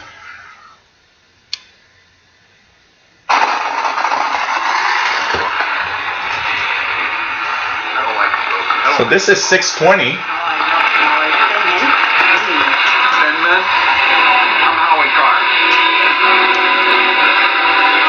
So this is 620. Campers, this is Howie Carr. There is nothing like Destination Cold Springs, the place for everything camping. It started with a camp resort, then came the RV center. So let's now try to get 960 and see if it sounds better.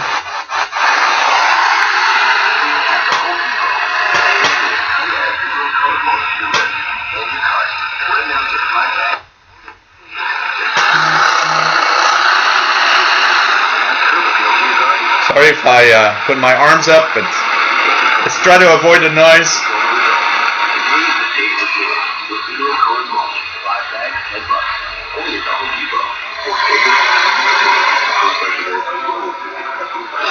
It might be a little better. I don't know. It's difficult to test, but it on 620 it seems to beat Texan PL 600 for sure. It's gonna be interesting, huh?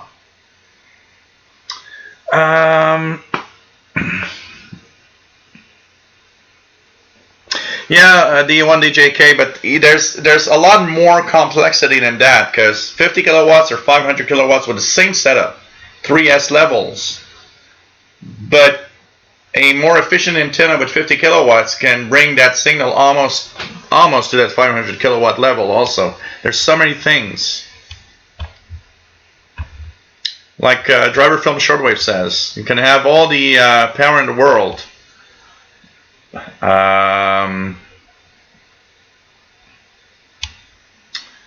If you don't have a good antenna.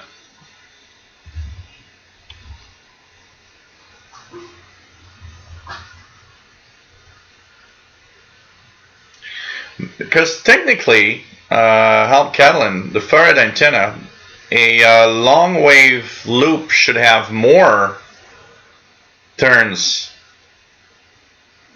for long wave than a medium wave one.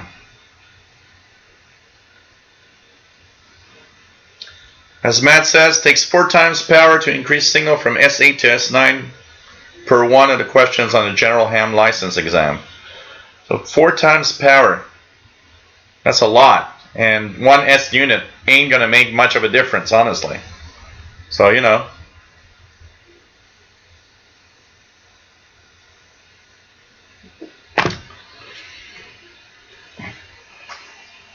You can target somewhere else. You know what, D1DJK? You can actually target Asia from Europe with 100 kilowatts and be enough. Once again, using the proper frequency, good antenna. Remember, we can hear ham stations from all over the world, and a lot of them are below 1 kilowatt. Yes, they are using single sideband, which is more efficient still. It tells you that, you know what, it's a lot more a question of having the proper setup than the power you use, honestly. Take care, Tony Turtle. Raymond Challoner, nice to have you on board.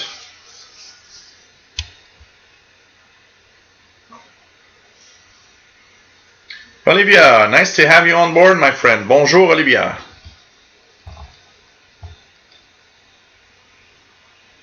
So it's really, really nice to have all of you here. Yeah, WNEW. That's it, Nick Mayakovsky, 11:30 New York, with the big band music in the 80s. Terry Cook, 73, KF7BQ.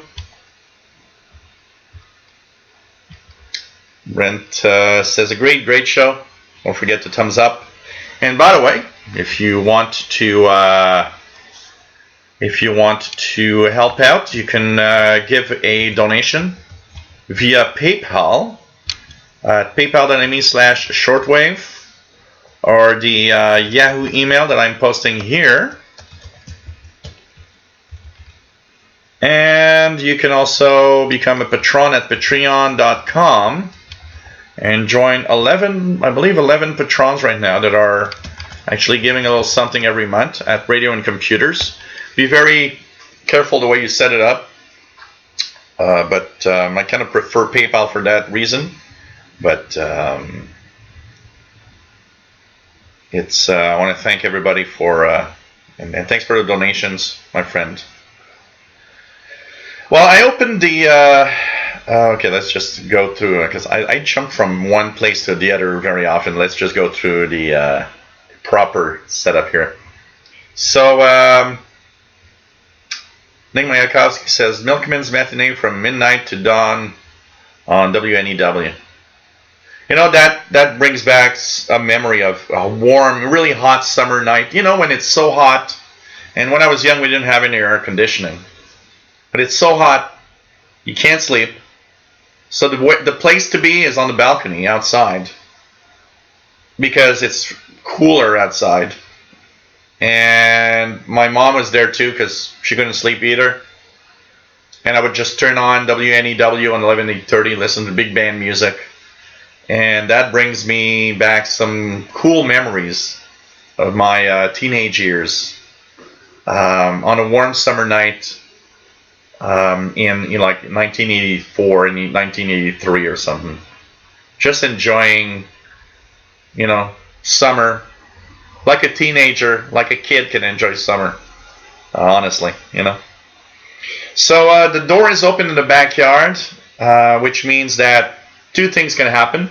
Paul the cat can show up and say hi to everybody if he ever comes back, or the neighbor, one of the cats of the neighbors, is going to actually come in, sneak in, eat all of his food, and go back out.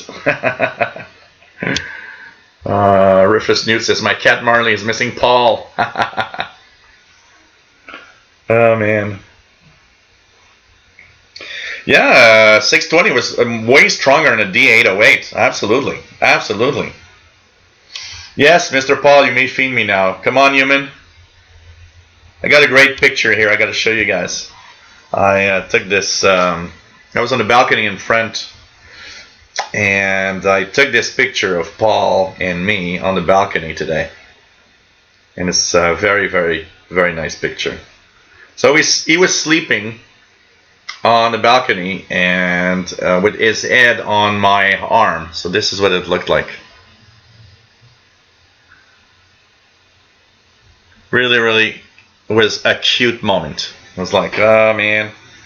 That was about, I don't know, an hour and a half before the show. And, I went there for 2 minutes. and he just, lied down, and I was like, oh, okay, I'm gonna stay like this a little bit. Kind of happy now, but it's really crazy. Fanning Zanakis, my phone is overheating. Must shut it off for a while. Make sure you don't have anything else running. There was a security flaw in some apps that can actually do some crypto mining on phones. If it's an Android phone, download Malwarebytes and scan your phone to make sure no apps are doing something bad. Yeah, iGain antennas can save power. Joe Martins, nice to have you on board from Brazil.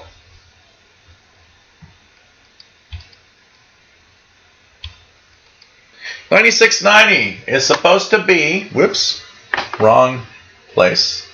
$96.90 is supposed to be Spain in English.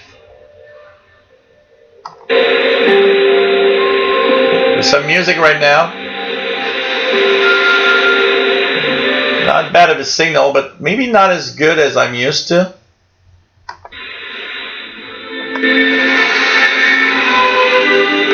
So $96.90 with Spain, that is supposed to be in English right now. Not a bad signal here. Yeah, the more turns, the lower the frequency you're going to tune. Or the more signal you're going to get, depending on because there's two things in here. There's the number of turns. So the more turns there is, the lower the frequency you can actually tune. But also it depends on the circuit, because if there's a tuning capacitor, it can actually use more of these turns to just get more signal if you just match it with the proper frequency.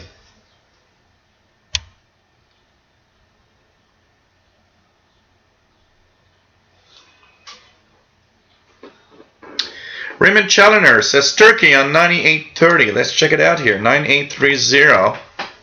Voice of Turkey.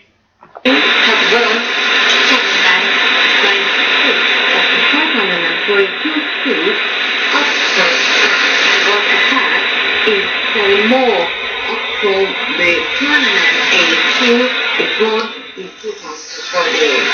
The BGP would have the first direct majority in the north. So Voice of Turkey in English, 9830. Keegan, nice to have you on board from Northwest Arkansas. Paul Catalan says, I do have a Sony radio with only long wave, and indeed the loop has more turns, but I also have the T antenna for the Countycom, and is for medium wave, still has more turns. Yeah, but it depends on the way it's been built, actually. Madrid the Extra says, I made a long wave and also a medium wave box. The long wave has more turns of wire than a medium wave.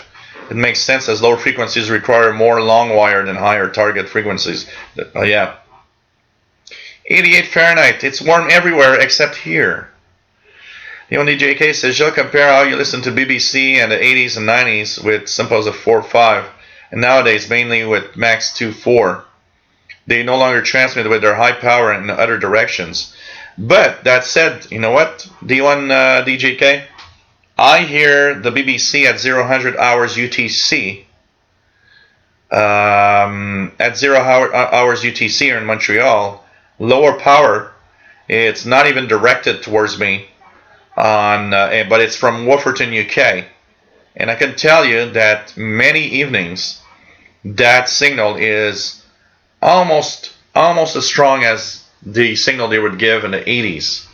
So, good frequency, choose a good frequency, and it's very surprising.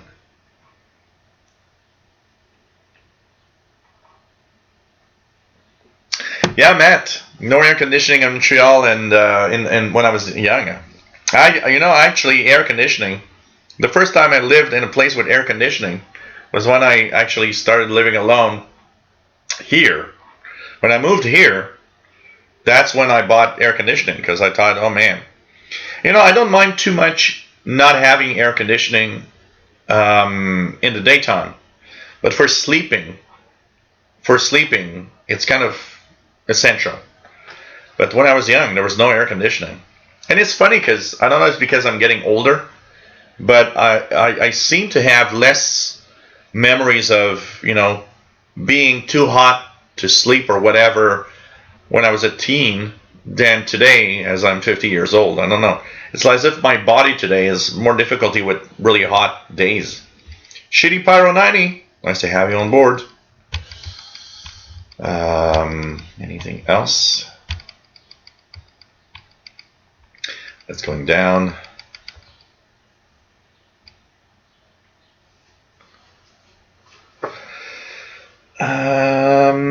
Matt says, I had a cat that would break in and eat my other cat's food. I ended up keeping him. The other one, you know what? The other one is really nice, very cute, but he's a very bad-tempered cat. So I don't want to have him because I actually saw him a couple of times attack Paul. So I scare him away, make sure that he doesn't come here. It's really, really... just 2 weeks ago, I was looking outside and I was hearing some cat fighting. It was that cat attacking Paul. So, of course, any cat that attacks Paul is an enemy of me. So,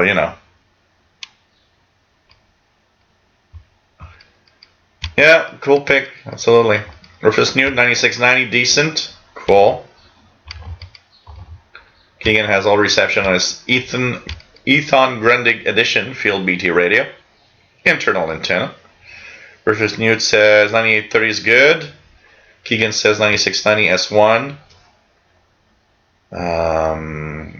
Al Catalan says Tune Turkey, nice echo through YouTube. But Turkey is stronger than that usually here.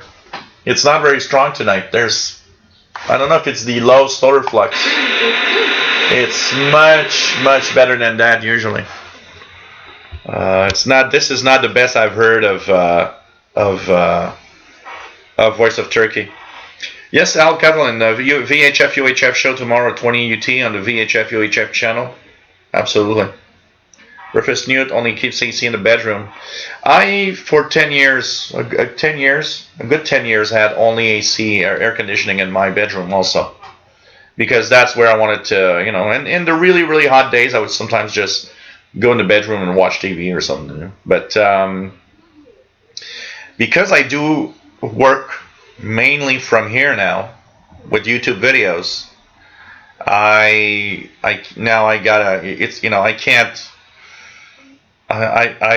need air conditioning because if it's going to be very hot, and because here people don't understand that, but people that have never been to Montreal, we have amazingly cold winters where it's easily, like minus 20 Celsius, which is like below 0 Fahrenheit, is normal for Montreal in December, January, February, and even sometimes in March. And people tend to think that Montreal must be a cold place all year round. No. In June, July, and August, Montreal is a tropical weather environment. And we get 90 Fahrenheit plus easily. So 30 Celsius or more is a normal part of summer in Montreal. Plus, we're surrounded by water. It's always very humid. So that really warm weather, it's like Florida. It's like living in Florida in July here. And we get these, 90 Fahrenheit plus in very humid environment. It gets crazy. Last summer was amazingly nuts. We had 36, 37 degrees Celsius weather. That was so darn hot. We were getting close to the 100 Fahrenheit. And, you need air conditioning.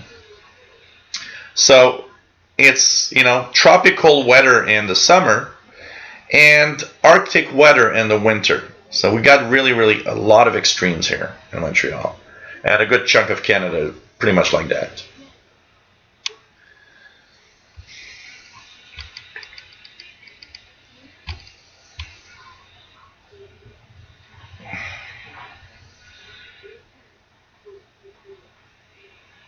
Al Catalan without any tuning capacitor was receiving radio Romania. As a kid, I had a long wire on the roof, ground wire from the heating system, and a Silverstone in between them, in parallel, a telephone speaker. Wow. When I started doing some shortwave radio listening in early '80s in 1982 with the DX100, I started out my way of going through my listening experience. So, two things were great in 1982 for a kid like me that was 13 years old and had a realistic DX100 or shortwave radio in general. There was no noise in 1982. There was so little noise created by the devices around us.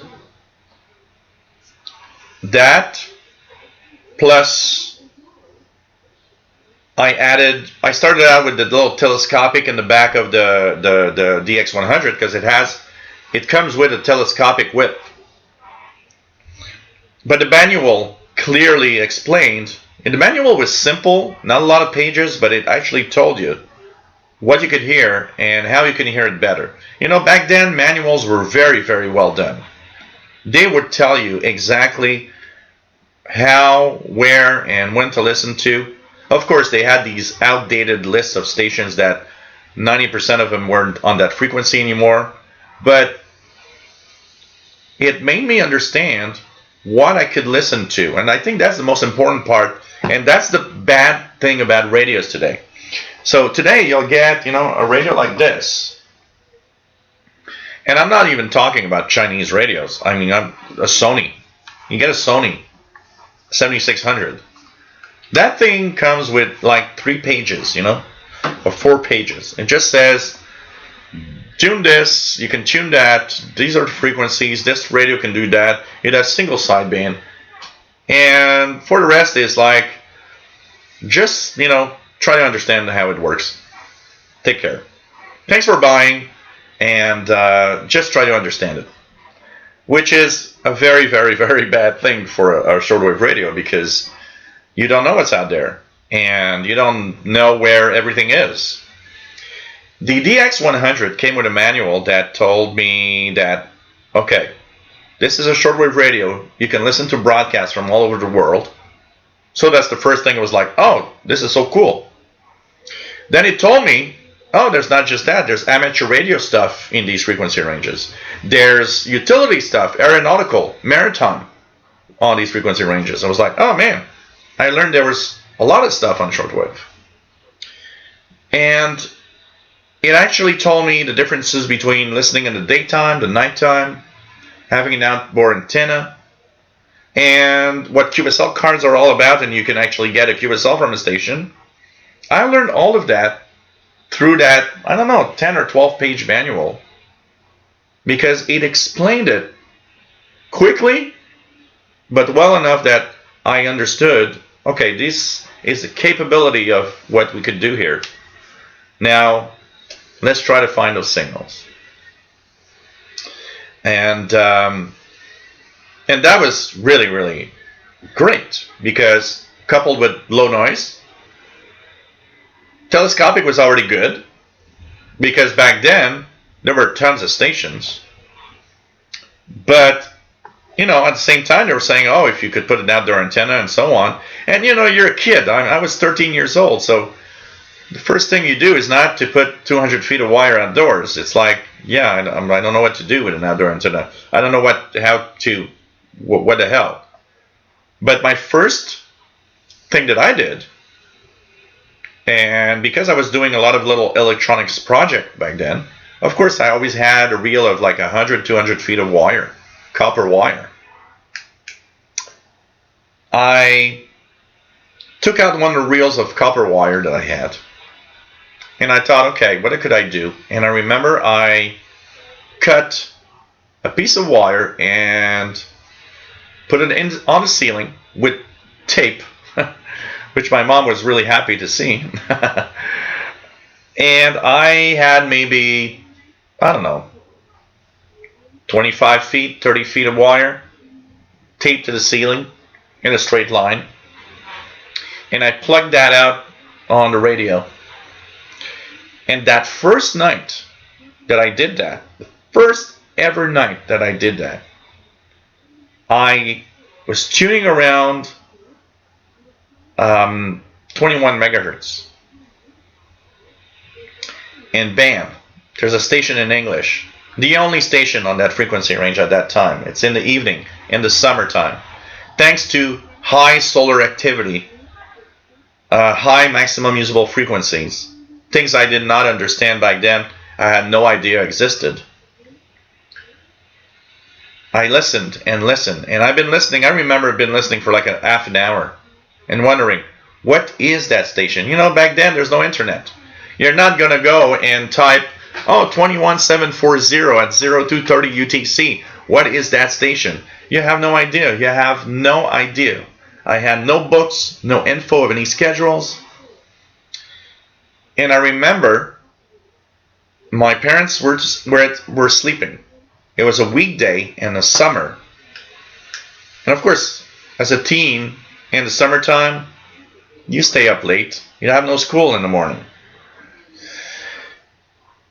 It was somewhere around 0230, 03 UTC, which was like 11 p.m. here in Montreal, late evening. I was all alone.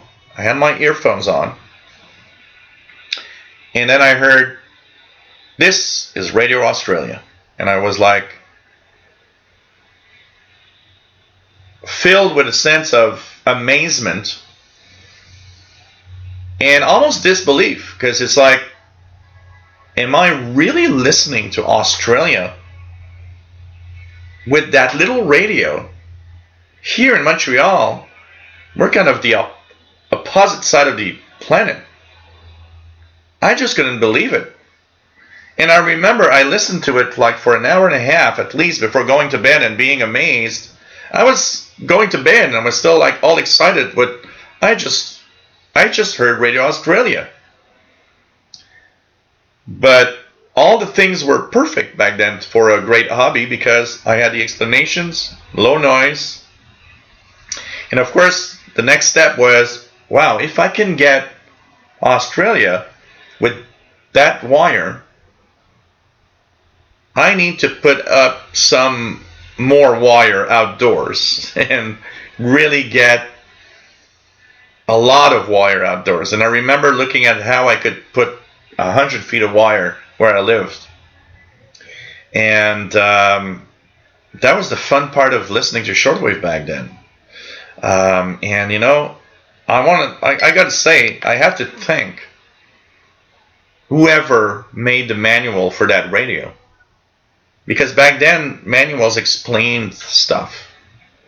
If you guys remember, back in the 80s, if you bought a computer, you had a brick, a 1,000-page brick of what your computer can do. And it would explain all of it. Today you buy a computer and you're lucky if somebody tells you you can actually use it. So it was crazy. It was crazy. And it was like, there were so exciting moments. I can tell you that.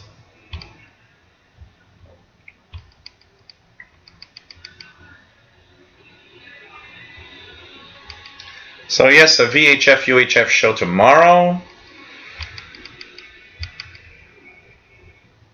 What year is that World Radio TV Handbook? 2017. It's a 2017 World Radio TV Handbook, Kevin. I'll check it out as you know, we're mid 2019. I'll probably buy the 2020 version.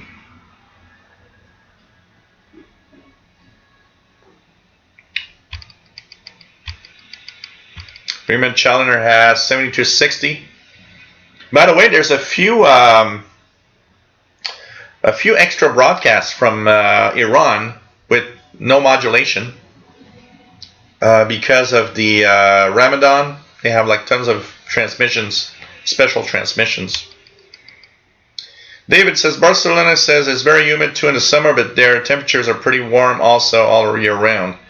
Even winters are warmer year after year. The -3 Celsius or -2 Celsius we got here are history already. We just got off one of the coldest winters we had in a long time here. But then again, we've had one of the warmest summers ever last year. It's crazy what's happening. Hey, Fastlow, nice to have you on board, my friend. Breakfast News says technical writing is terrible today. Was looking into taking a course. The course prerequisites have nothing to do with technical writing, but require journalism credentials. D1DJK says, Jill, some radios had some booklets about all the basics in shortwave listening, all conditions, bands, antennas, and so on. Yeah, absolutely. Back then, they would have interesting, books that explained everything. If you were ready to read the little manual, you would learn a lot about what was happening. Hey, Mad Boy, nice to have you here. Al Catalan says, D1DJK says, all info they expect nowadays are on the internet. But you know what?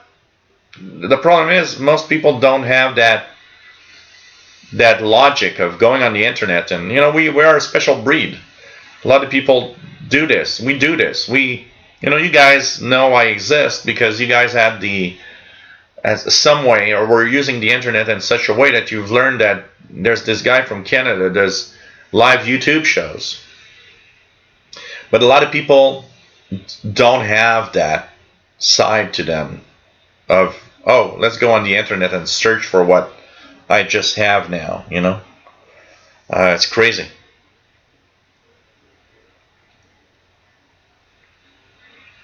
That's why I started, doing the videos, honestly.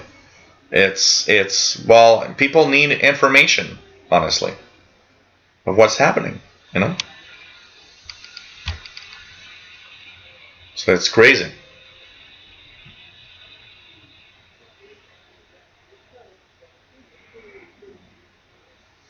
And your D1DJK, you know what? There was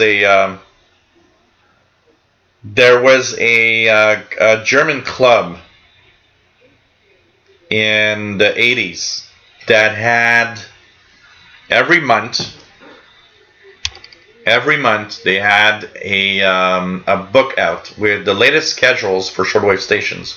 It was actually a beautiful book because it was really only the international broadcast by time. And when you're 13 years old, I didn't have any money, and the only money I got, I spent on buying stamps to send my QSL reports. And I remember I saw that existed, and I believe I heard it like on a DX Party Line or a radio show saying that there was that publication. And I decided to write to them and say, well, I'm sorry I don't have any money, but I'd like to have one sample of your bulletin if possible. It'd be really, really nice. And about a month later, I got a bulletin in the mailbox. And I thought, wow, this is so amazing. I got shortwave schedules that I can actually try stuff. But, I didn't have any money, and they were asking for, I think foreign listeners, or people outside of Germany were asking for like 6 or 8 international reply coupons, which were very expensive, and I could not afford 8 international reply coupons back then. So I would write them I was thinking, well, I'll write to them once every 6 months. Maybe they won't remember who I am or something. And I remember I did this about 3 or 4 times. And every time I would get a bulletin. And the last time that I had asked, on the cover of the magazine, they had handwritten, "This is your last free copy of the bulletin. Next time you have to pay." Oh, God. That was like, okay, no more freebie. But, you're a teen. 13, 14 years old. You don't have money. And, I would not have asked my dad, yeah, I need, $15. $15 in 1983 is more money than $15 today, I can tell you that.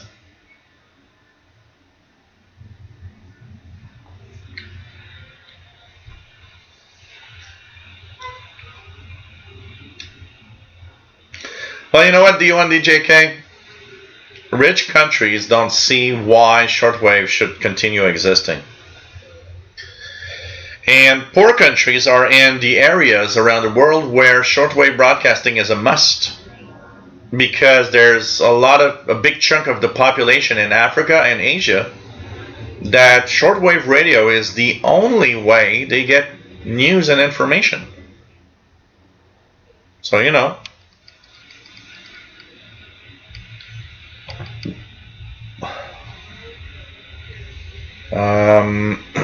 David in Barcelona says, my Sony ICF Shortwave 11 came with a booklet with some schedules for the main broadcasters. At the time, I was a complete newbie in radio, so couldn't understand too much of that, but still felt cool. You know, I remember that the Realistic DX 100 came with, at the end, the last pages, they had a list of shortwave broadcasters by frequency.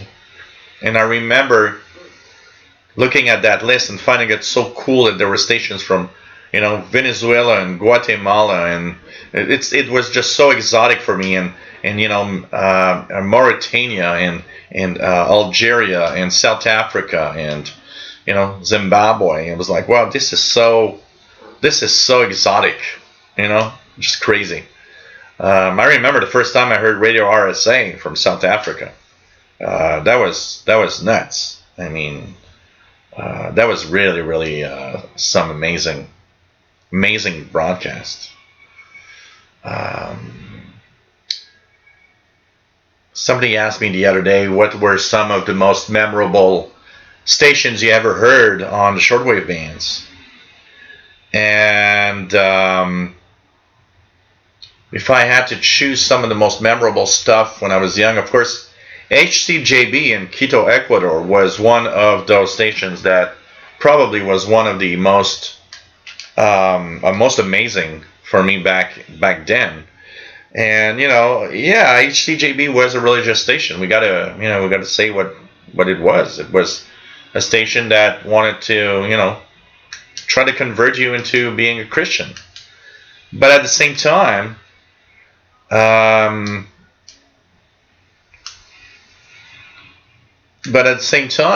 it's just, you know, they had some great programs, and there was something exotic about listening to Quito, Ecuador. So, you know, HCJB has a really big chunk of, a big place in my heart, and in some of the amazing moments. Radio Moscow out of Russia. Radio Moscow out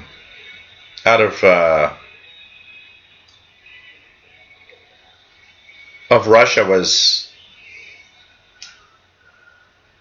another amazing station to listen to. Radio Berlin International from East Germany. In those crazy times, you know, actually today I heard a song that I had not heard in a very, very long time. And I always think of that song as being the perfect example of a song for the crazy times we lived in the Cold War.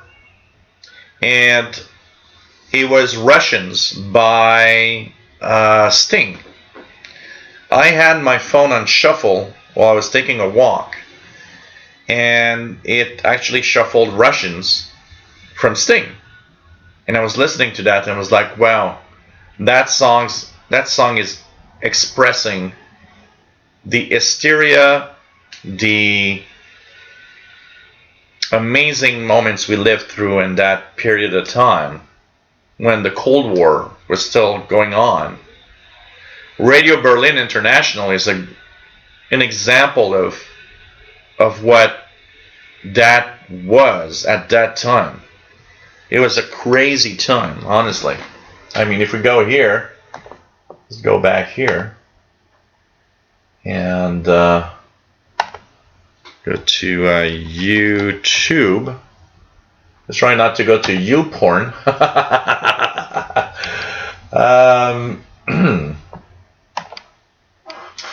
And put Radio Berlin International. What's on here? Look at that. Radio Berlin from October 2nd, 1990.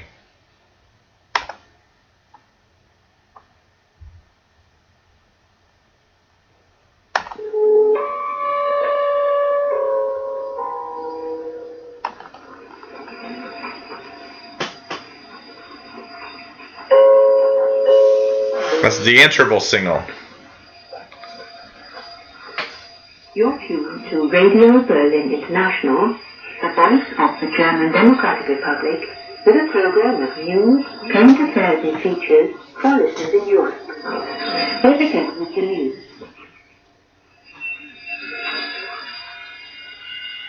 First, the main points of the news. At the CSCE Foreign Ministers meeting in New York, the GDR has acknowledged the duty of Germans to help preserve peace. The GDR Parliament is meeting in Berlin today for the last time for the unification of the two German states. Britain has come out against permanent UN Security Council membership for Germany. The United States House of Representatives has called on President George Bush to concentrate on diplomacy in solving the Gulf crisis. And now the news in detail. With a statement acknowledging the duty of Germans to help preserve peace, the GDR has ended its cooperation in the Conference on Security and Cooperation in Europe, the CSCE. Addressing the Foreign Ministers meeting in New York, GDR Education Minister Hans-Joachim Meyer said the CSCE process had encouraged crazy times. Hey guys, look at that. Mickey just sent a picture of him trying to attach a wire antenna. What year is that, Mickey? Look at that. Hey, young Mickey. Whoops. He looks happy.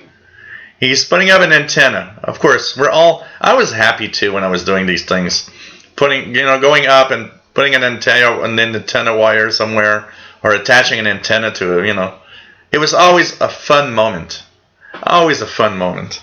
Oh man,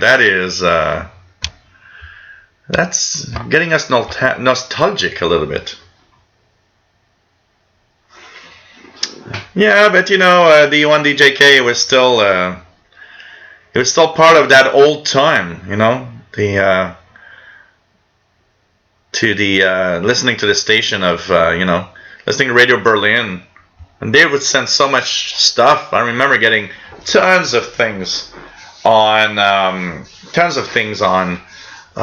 through the mail from Radio Berlin, and of course these stations were all propaganda. There's a lot of propaganda. But I want to be fair. When I talk about propaganda, one of the things that we don't talk about, and a lot of people don't talk about, is, I'm sorry. Yes, Radio Moscow and Radio Berlin had their propaganda stuff for communism. But I'm sorry, Voice of America, Radio Canada International, and all of that had their propaganda for Western stuff. We all did the same crap. We all had propaganda for our ideas of what is a perfect world or whatever you want to just send out there. Shortwave was the place for that too. Shortwave was the place where I can talk about my ideology of what I think is a perfect world. But I think it opened us to something very, very peculiar. It opened us to, I think, any shortwave listeners like we are that have been listening for a long time, is that it opened our minds to, and I think it gave us, I know it gave me a different perspective of the world. Rather than relying on the Canadian Broadcasting Corporation idea of what the world is all about, I had my local CBC talk about a subject of world events, but I had 15 other stations on shortwave that gave me their own point of view of what they think of that same world event. It's like, I remember listening to a broadcast where they were kind of, saying that Canada was a bad player in a certain field. I'm not talking about sports, but about world events. And you got the CBC here and the government saying, well, we got to do this because that's the way things are. But you look and you're listening to a shortwave broadcaster that's saying, well, Canada's crap for doing that. Well, you don't hear that here, but you do hear somebody else saying, you know what, Canada shouldn't act like this. It's like the United States. International broadcasters or stations from around the world will, there's a positive and a negative of every station in every country around the world. What I found interesting, and I think it still resonates today, I think I still have a different opinion of many of the things that are happening in our world, because my shortwave hobby actually helped me understand the different point of views of different communities and different countries on the same thing. And I I'm happy to have lived through this to understand that, maybe what they've been telling me for 20 years isn't what it's all about. And maybe what we learned in the last 20 years or 30 years, maybe, we should change some of that. Because of all the knowledge I got from everywhere else. You got to take stuff and you got to give stuff. Radio Moscow wasn't all bad. There was some interesting stuff in there. And, I'm pretty sure that if somebody watching is going to send me an email saying, well, you're a communist or something, because there's always somebody out there that's like that. I am not into communism or anything. But I got to say, you can't say that 100% of whatever you got from a station was all bad. Except maybe Brother Stare. Okay? We'll have a few exceptions to the rules. But I don't think every station is 100% bad. There's a few things in there you can probably learn a little lesson from. But you got to be, and I think us shortwave listeners, especially some of those of us that have been there for a long time, kind of have a way of thinking that's different. And that makes us realize that, not everything is as it seems. And maybe you might think you're perfect and that what you do is the best in the world, but then you get a shortwave broadcaster in your face on shortwave that's going to say, well, you know what? Have you seen those Canadians or those Americans or those Germans or those whatever country you live in? Why the hell are they doing that? And I think we kind of learn from it. I think it's opening our minds to something that is way different. Way different. It's just amazing. Radio Czechoslovakia, yeah. Radio Prague, Czechoslovakia. Before they split up. And honestly, that's a beautiful split up. There's always that talk here in Quebec of separation and stuff in Canada and all of that. But you look at Czechoslovakia, which was a nice split up. It was like, yeah, you know what? We're not meant to be together. How about we just do two little countries and, kind of beautiful. But there's a lot of stuff. Al Mesa, I'm enjoyed the chirping birds on Radio RSA. Yeah, let's put you back, my friend. Look at that. Radio RSA. Radio RSA. Shortwave. Okay, let's check it out here. Interval signal 1977. So here goes, guys.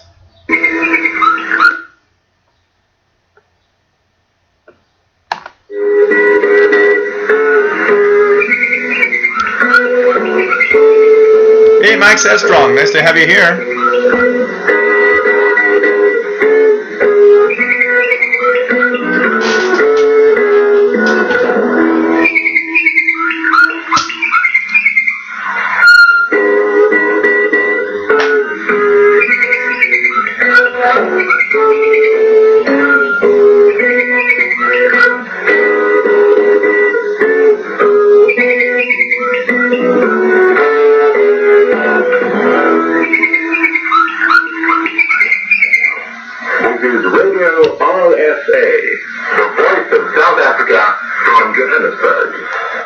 Now that brings me back to the 80s, something really bad. That's true to you on DJK. You get information with nobody else. Nobody else is giving you locally. I mean, on Shortwave, you will learn that, the other day, they were talking about something about the Romanian parliament and another thing about Romanian population. And there were kind of major news items for Romania. And you're like, wow, we have no idea that that's happening because nobody's talking about Romania here. That's why I think every country should still have a shortwave voice. Tell the world who you are. I mean, has anybody of you really know what's happening in Sweden since Radio Sweden's gone? Nope. I got no idea. But when Radio Sweden was there, we had tons of information about what was happening in Sweden. And it's fun because, I mean, oh, look at that. They're having a referendum on this, or they're doing something like that, or, So unless there's like, a major event that kills 1,000 people, you won't hear about, Sweden. It's crazy. And that's also a side of shortwave that is fun. Learning. One of the things I enjoy of Radio Romania, they have those capsule of information about what life was all about when they were under communism rules, which I love. I mean, you learn stuff in there, and because now today they just talk about whatever. But, it's kind of cool. But, yeah, there are bad things. But, I mean, every station had their shining star. Mickey Delmage as a great example. Radio Moscow, the Joe Adamov answering questions, that was one of the best, amazing shows on Radio Moscow. And you know what? It was more open than we think. I mean, yes, they didn't talk about everything. Yes, there were things and subjects they would never talk about. But Joe Adamov actually said things, and I listened to that guy so many times.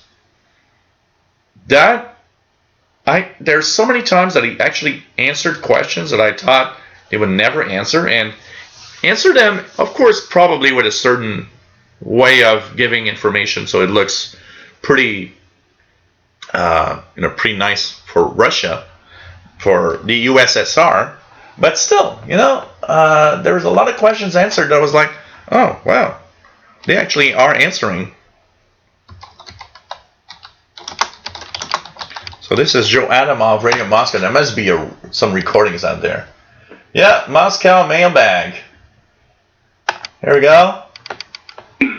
Let's just start it. The Welsh and the Irish. Well, I suppose it's a habit to call the family by the name of the elder brother. It's a wrong habit, I agree. When there was the Soviet Union, the members of the family differed from each other much more than they do now. Much more than the Scots differ from the English. Here's what I'm driving at. Most of the Western world at that time refers to the Soviet Union as what? As Russia. Well, we didn't mind. If you take the republics of the former Soviet Union, the Armenians in Armenia all spoke Armenian, and most of them spoke Russian, and all Georgians in Georgia spoke Georgian. Whereas if you take Scotland... Oh, this is interesting. So the guy, John1576 Abel, has added that in 2011. He says, the one and only Joe on his mailbag show. This was just after Radio Moscow changed to Voice of Russia, but the show is still the same. So this is so cool. This is so cool. Oh, man.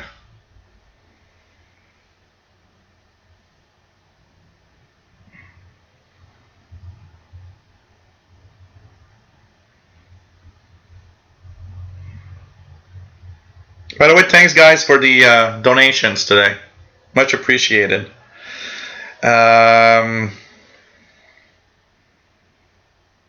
Man, just crazy.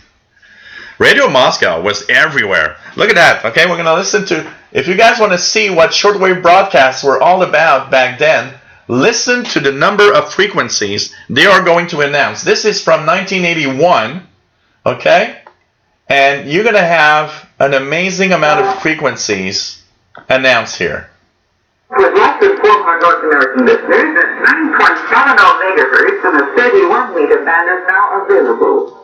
Radio Moscow can be found on 17 frequencies. 17 frequencies. 13, 16, 19, 25, 31, 41, 49, and 500 meters. There's 16 frequencies on 13, 16, 19, 25, 31, 41, 49, and 500 meters.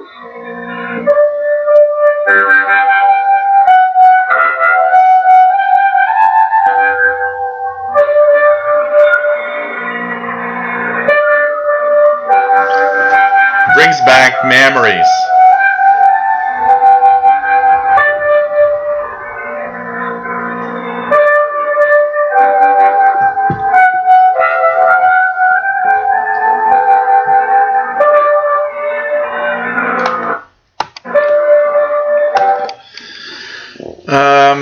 Wendell Daniels, nice to have you on board. Says, so overall, is shortwave growing, dying, or holding it on? You know what? Shortwave, of course, is not what it used to be.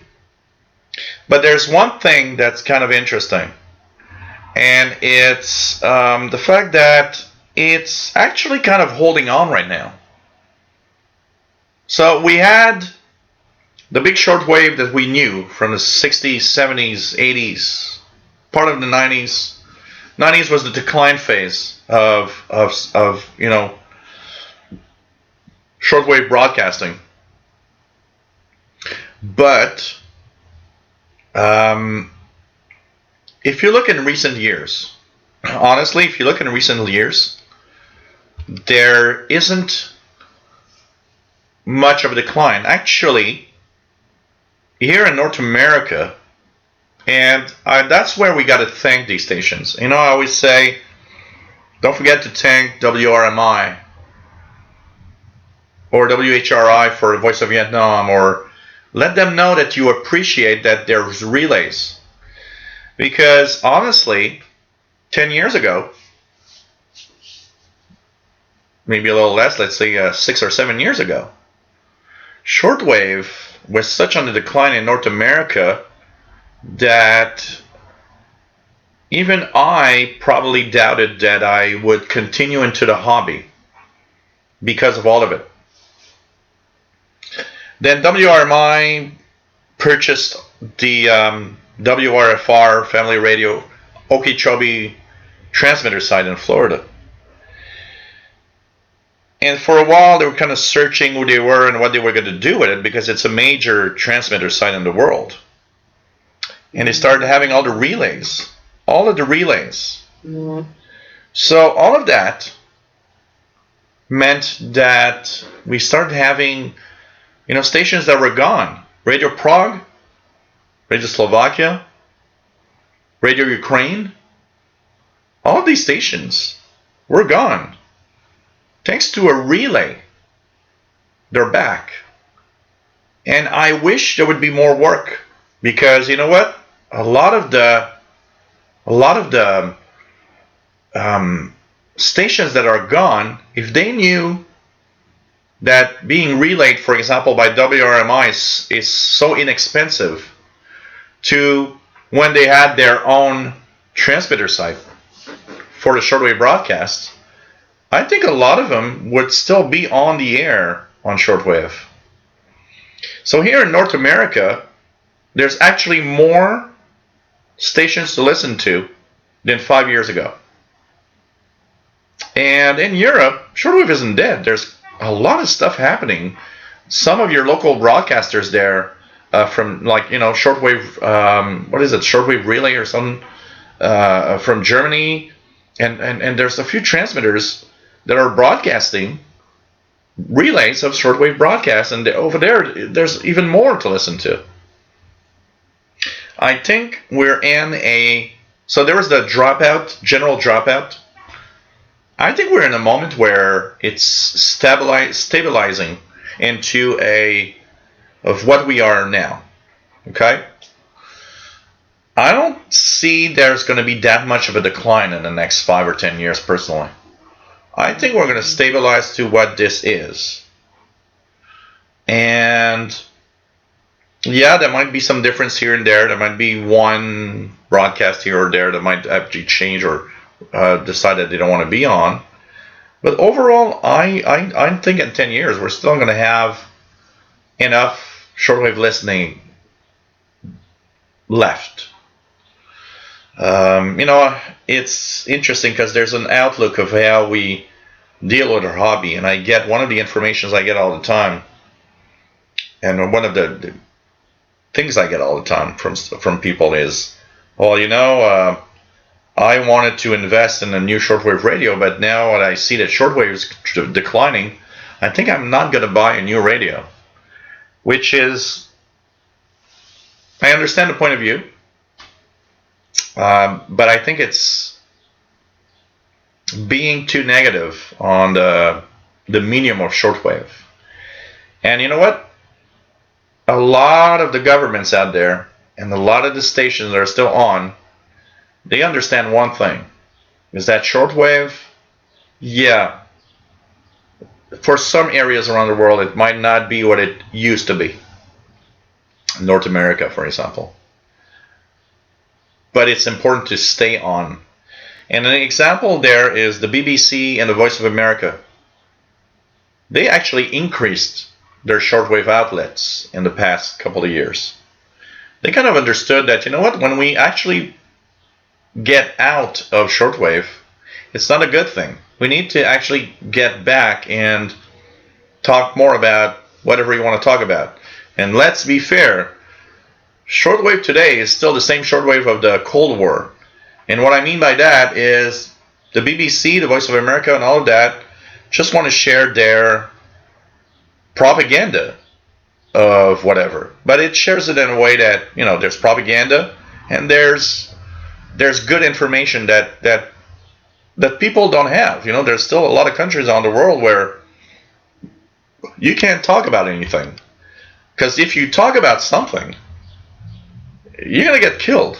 Or you're going to disappear in some, weird, you'll be part of some movie 5 or 10 years from now where, well, there's that guy that was doing a live show from Canada and he suddenly disappeared because he talked too much about shortwave, But it's interesting because there's a lot of stuff that is to listen to. There's still a lot of it. The biggest problem, honestly, is the noise levels that are preventing our listening experience. What is killing the hobby is noise, much more than anything else, honestly. Because remove the noise. When I go to the expeditions, what happens is that you just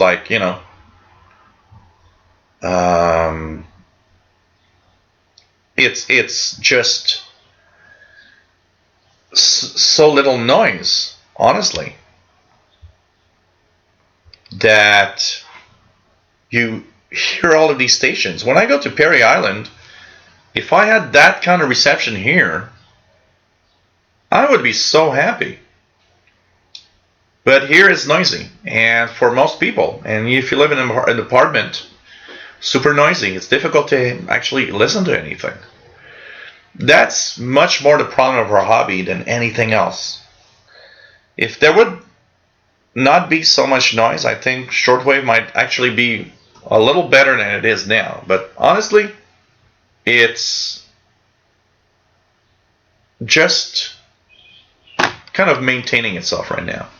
And I'm not the guy that's going to say that shortwave is dying. I hate when somebody's telling us, I get the comment on the channel all the time. Well, shortwave's dead. What the hell are you doing, you old fart? Yeah, go to hell, okay? Shortwave is not dying.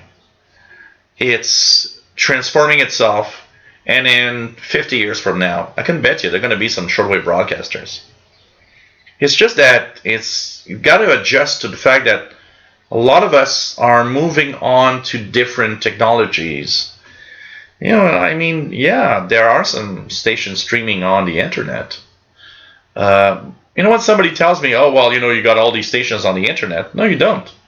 The majority of shortwave broadcasters that disappear are nowhere to be seen, not even on the internet anymore. They just decided, let's just pull the plug. There's a few of them that stayed on the internet. Most of them pulled the plug. That's it. I was wondering if there was some campaign of, like, for example, Radio Canada International is now a internet podcast. I mean, I understand that they were annoyed at the CBC to pay that $16-17 million a year transmitter site and all of the stuff that they had to pay. But how about, RCI back via WRMI in what is a much cheaper way of being on the air through shortwave, and at the same time maintaining transmitter sites like that? That'd be an interesting thing, an interesting aspect of our hobby. So, I think it's just things are transforming themselves. And I think that we got to understand the world we live in now versus the world we live in 30 years ago, 40 years ago. But I think shortwave broadcast is still there. Yeah,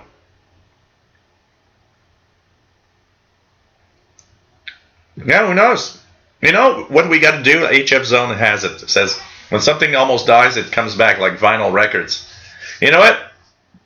We should try to make it cool to listen to shortwave again. That'd be nice. New shortwave radios everywhere. But it's just we gotta. What is sad is we gotta understand that we come from a different era. I mean, like, we come from a time where we had it all. I mean, shortwave was crazy. Wow, Dr. Sisop, you're getting WWV 25 megahertz? Wow. But there's still a lot of stuff. And I can tell you one thing. In an evening of shortwave, when propagation isn't bad, I got tons of things to listen to through the evening. A lot of stuff, actually. So, it's... I can tell you one thing, guys. I'll probably be the old fart, 90 years old, on YouTube version 17.0 when I'm 90 years old, saying, well, you guys, shortwave still exists, and now you better bring that radio on. Oh, man. Bro Weaver, no, you know what? That doesn't change anything about shortwave. The fact that SpaceX is launching because that's been talked for a long time. The constellation of satellites for global internet, even in zones where the internet is still not viable or possible. That's not going to kill shortwave. That's just giving or trying to give internet everywhere. But what people always forget about internet, and I'm amazed at how many people are forgetting that, is that the internet is not free. You got to pay for that. I'm paying $90 a month. But taxes and everything, I'm paying like $95 a month for my broadband internet connections, because I do YouTube stuff. I need a faster internet connection, and still it's crappy. I mean, for the price paid, that internet could be much faster and much better.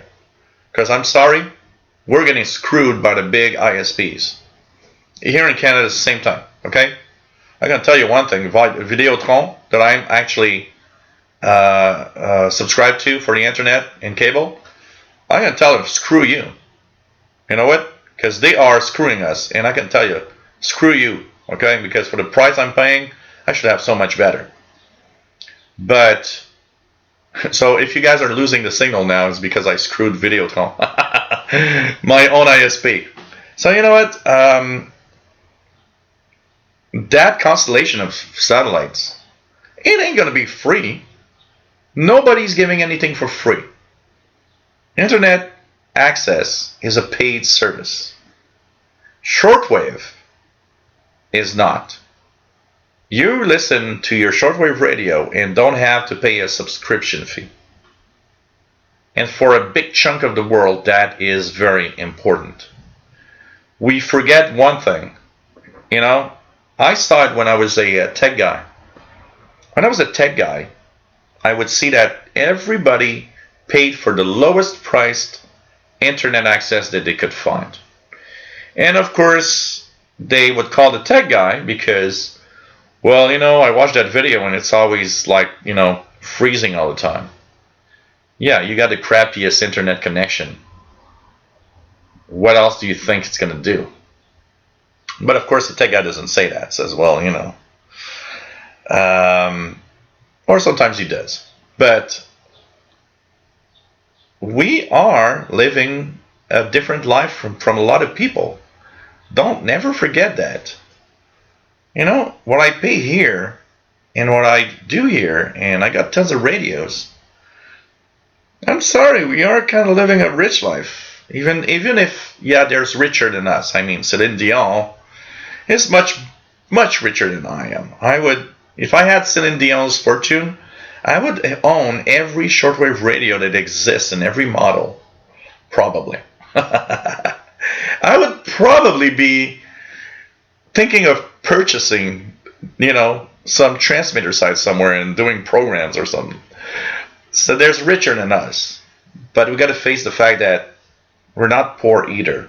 Poor is not, if you're watching this, you're not technically poor. I mean, you might be strapped for cash and wondering every week how you're going to pay the bills. That's a different thing. But, you know, go talk to some people in Africa and you'll see what being poor is all about. And shortwave reaches that perspective of life. It reaches the people that, you know what, they got nothing, but they got a little radio. And if you've seen some of these radios, you'll notice that they're old radios from, you know, the 70s or 80s that they still own because these radios, you know, you can't kill these radios. And what happens is that there's these people listening in. And shortwave needs to continue because for a big chunk of the world, shortwave is still the only radio stations and the only information you get of what's happening around the world. Yeah, Max Headstrong, absolutely. Absolutely. Lots of people around the world are drinking and, you know, like you look at the water and you're like, oh man, you're drinking to that. Imagine, we would drink to that. We would be sick for a month. Tomorrow is the VHF UHF shows, Max Headstrong. VHF UHF show. So 30 megahertz and above. And just crazy. So, you know, it's just crazy.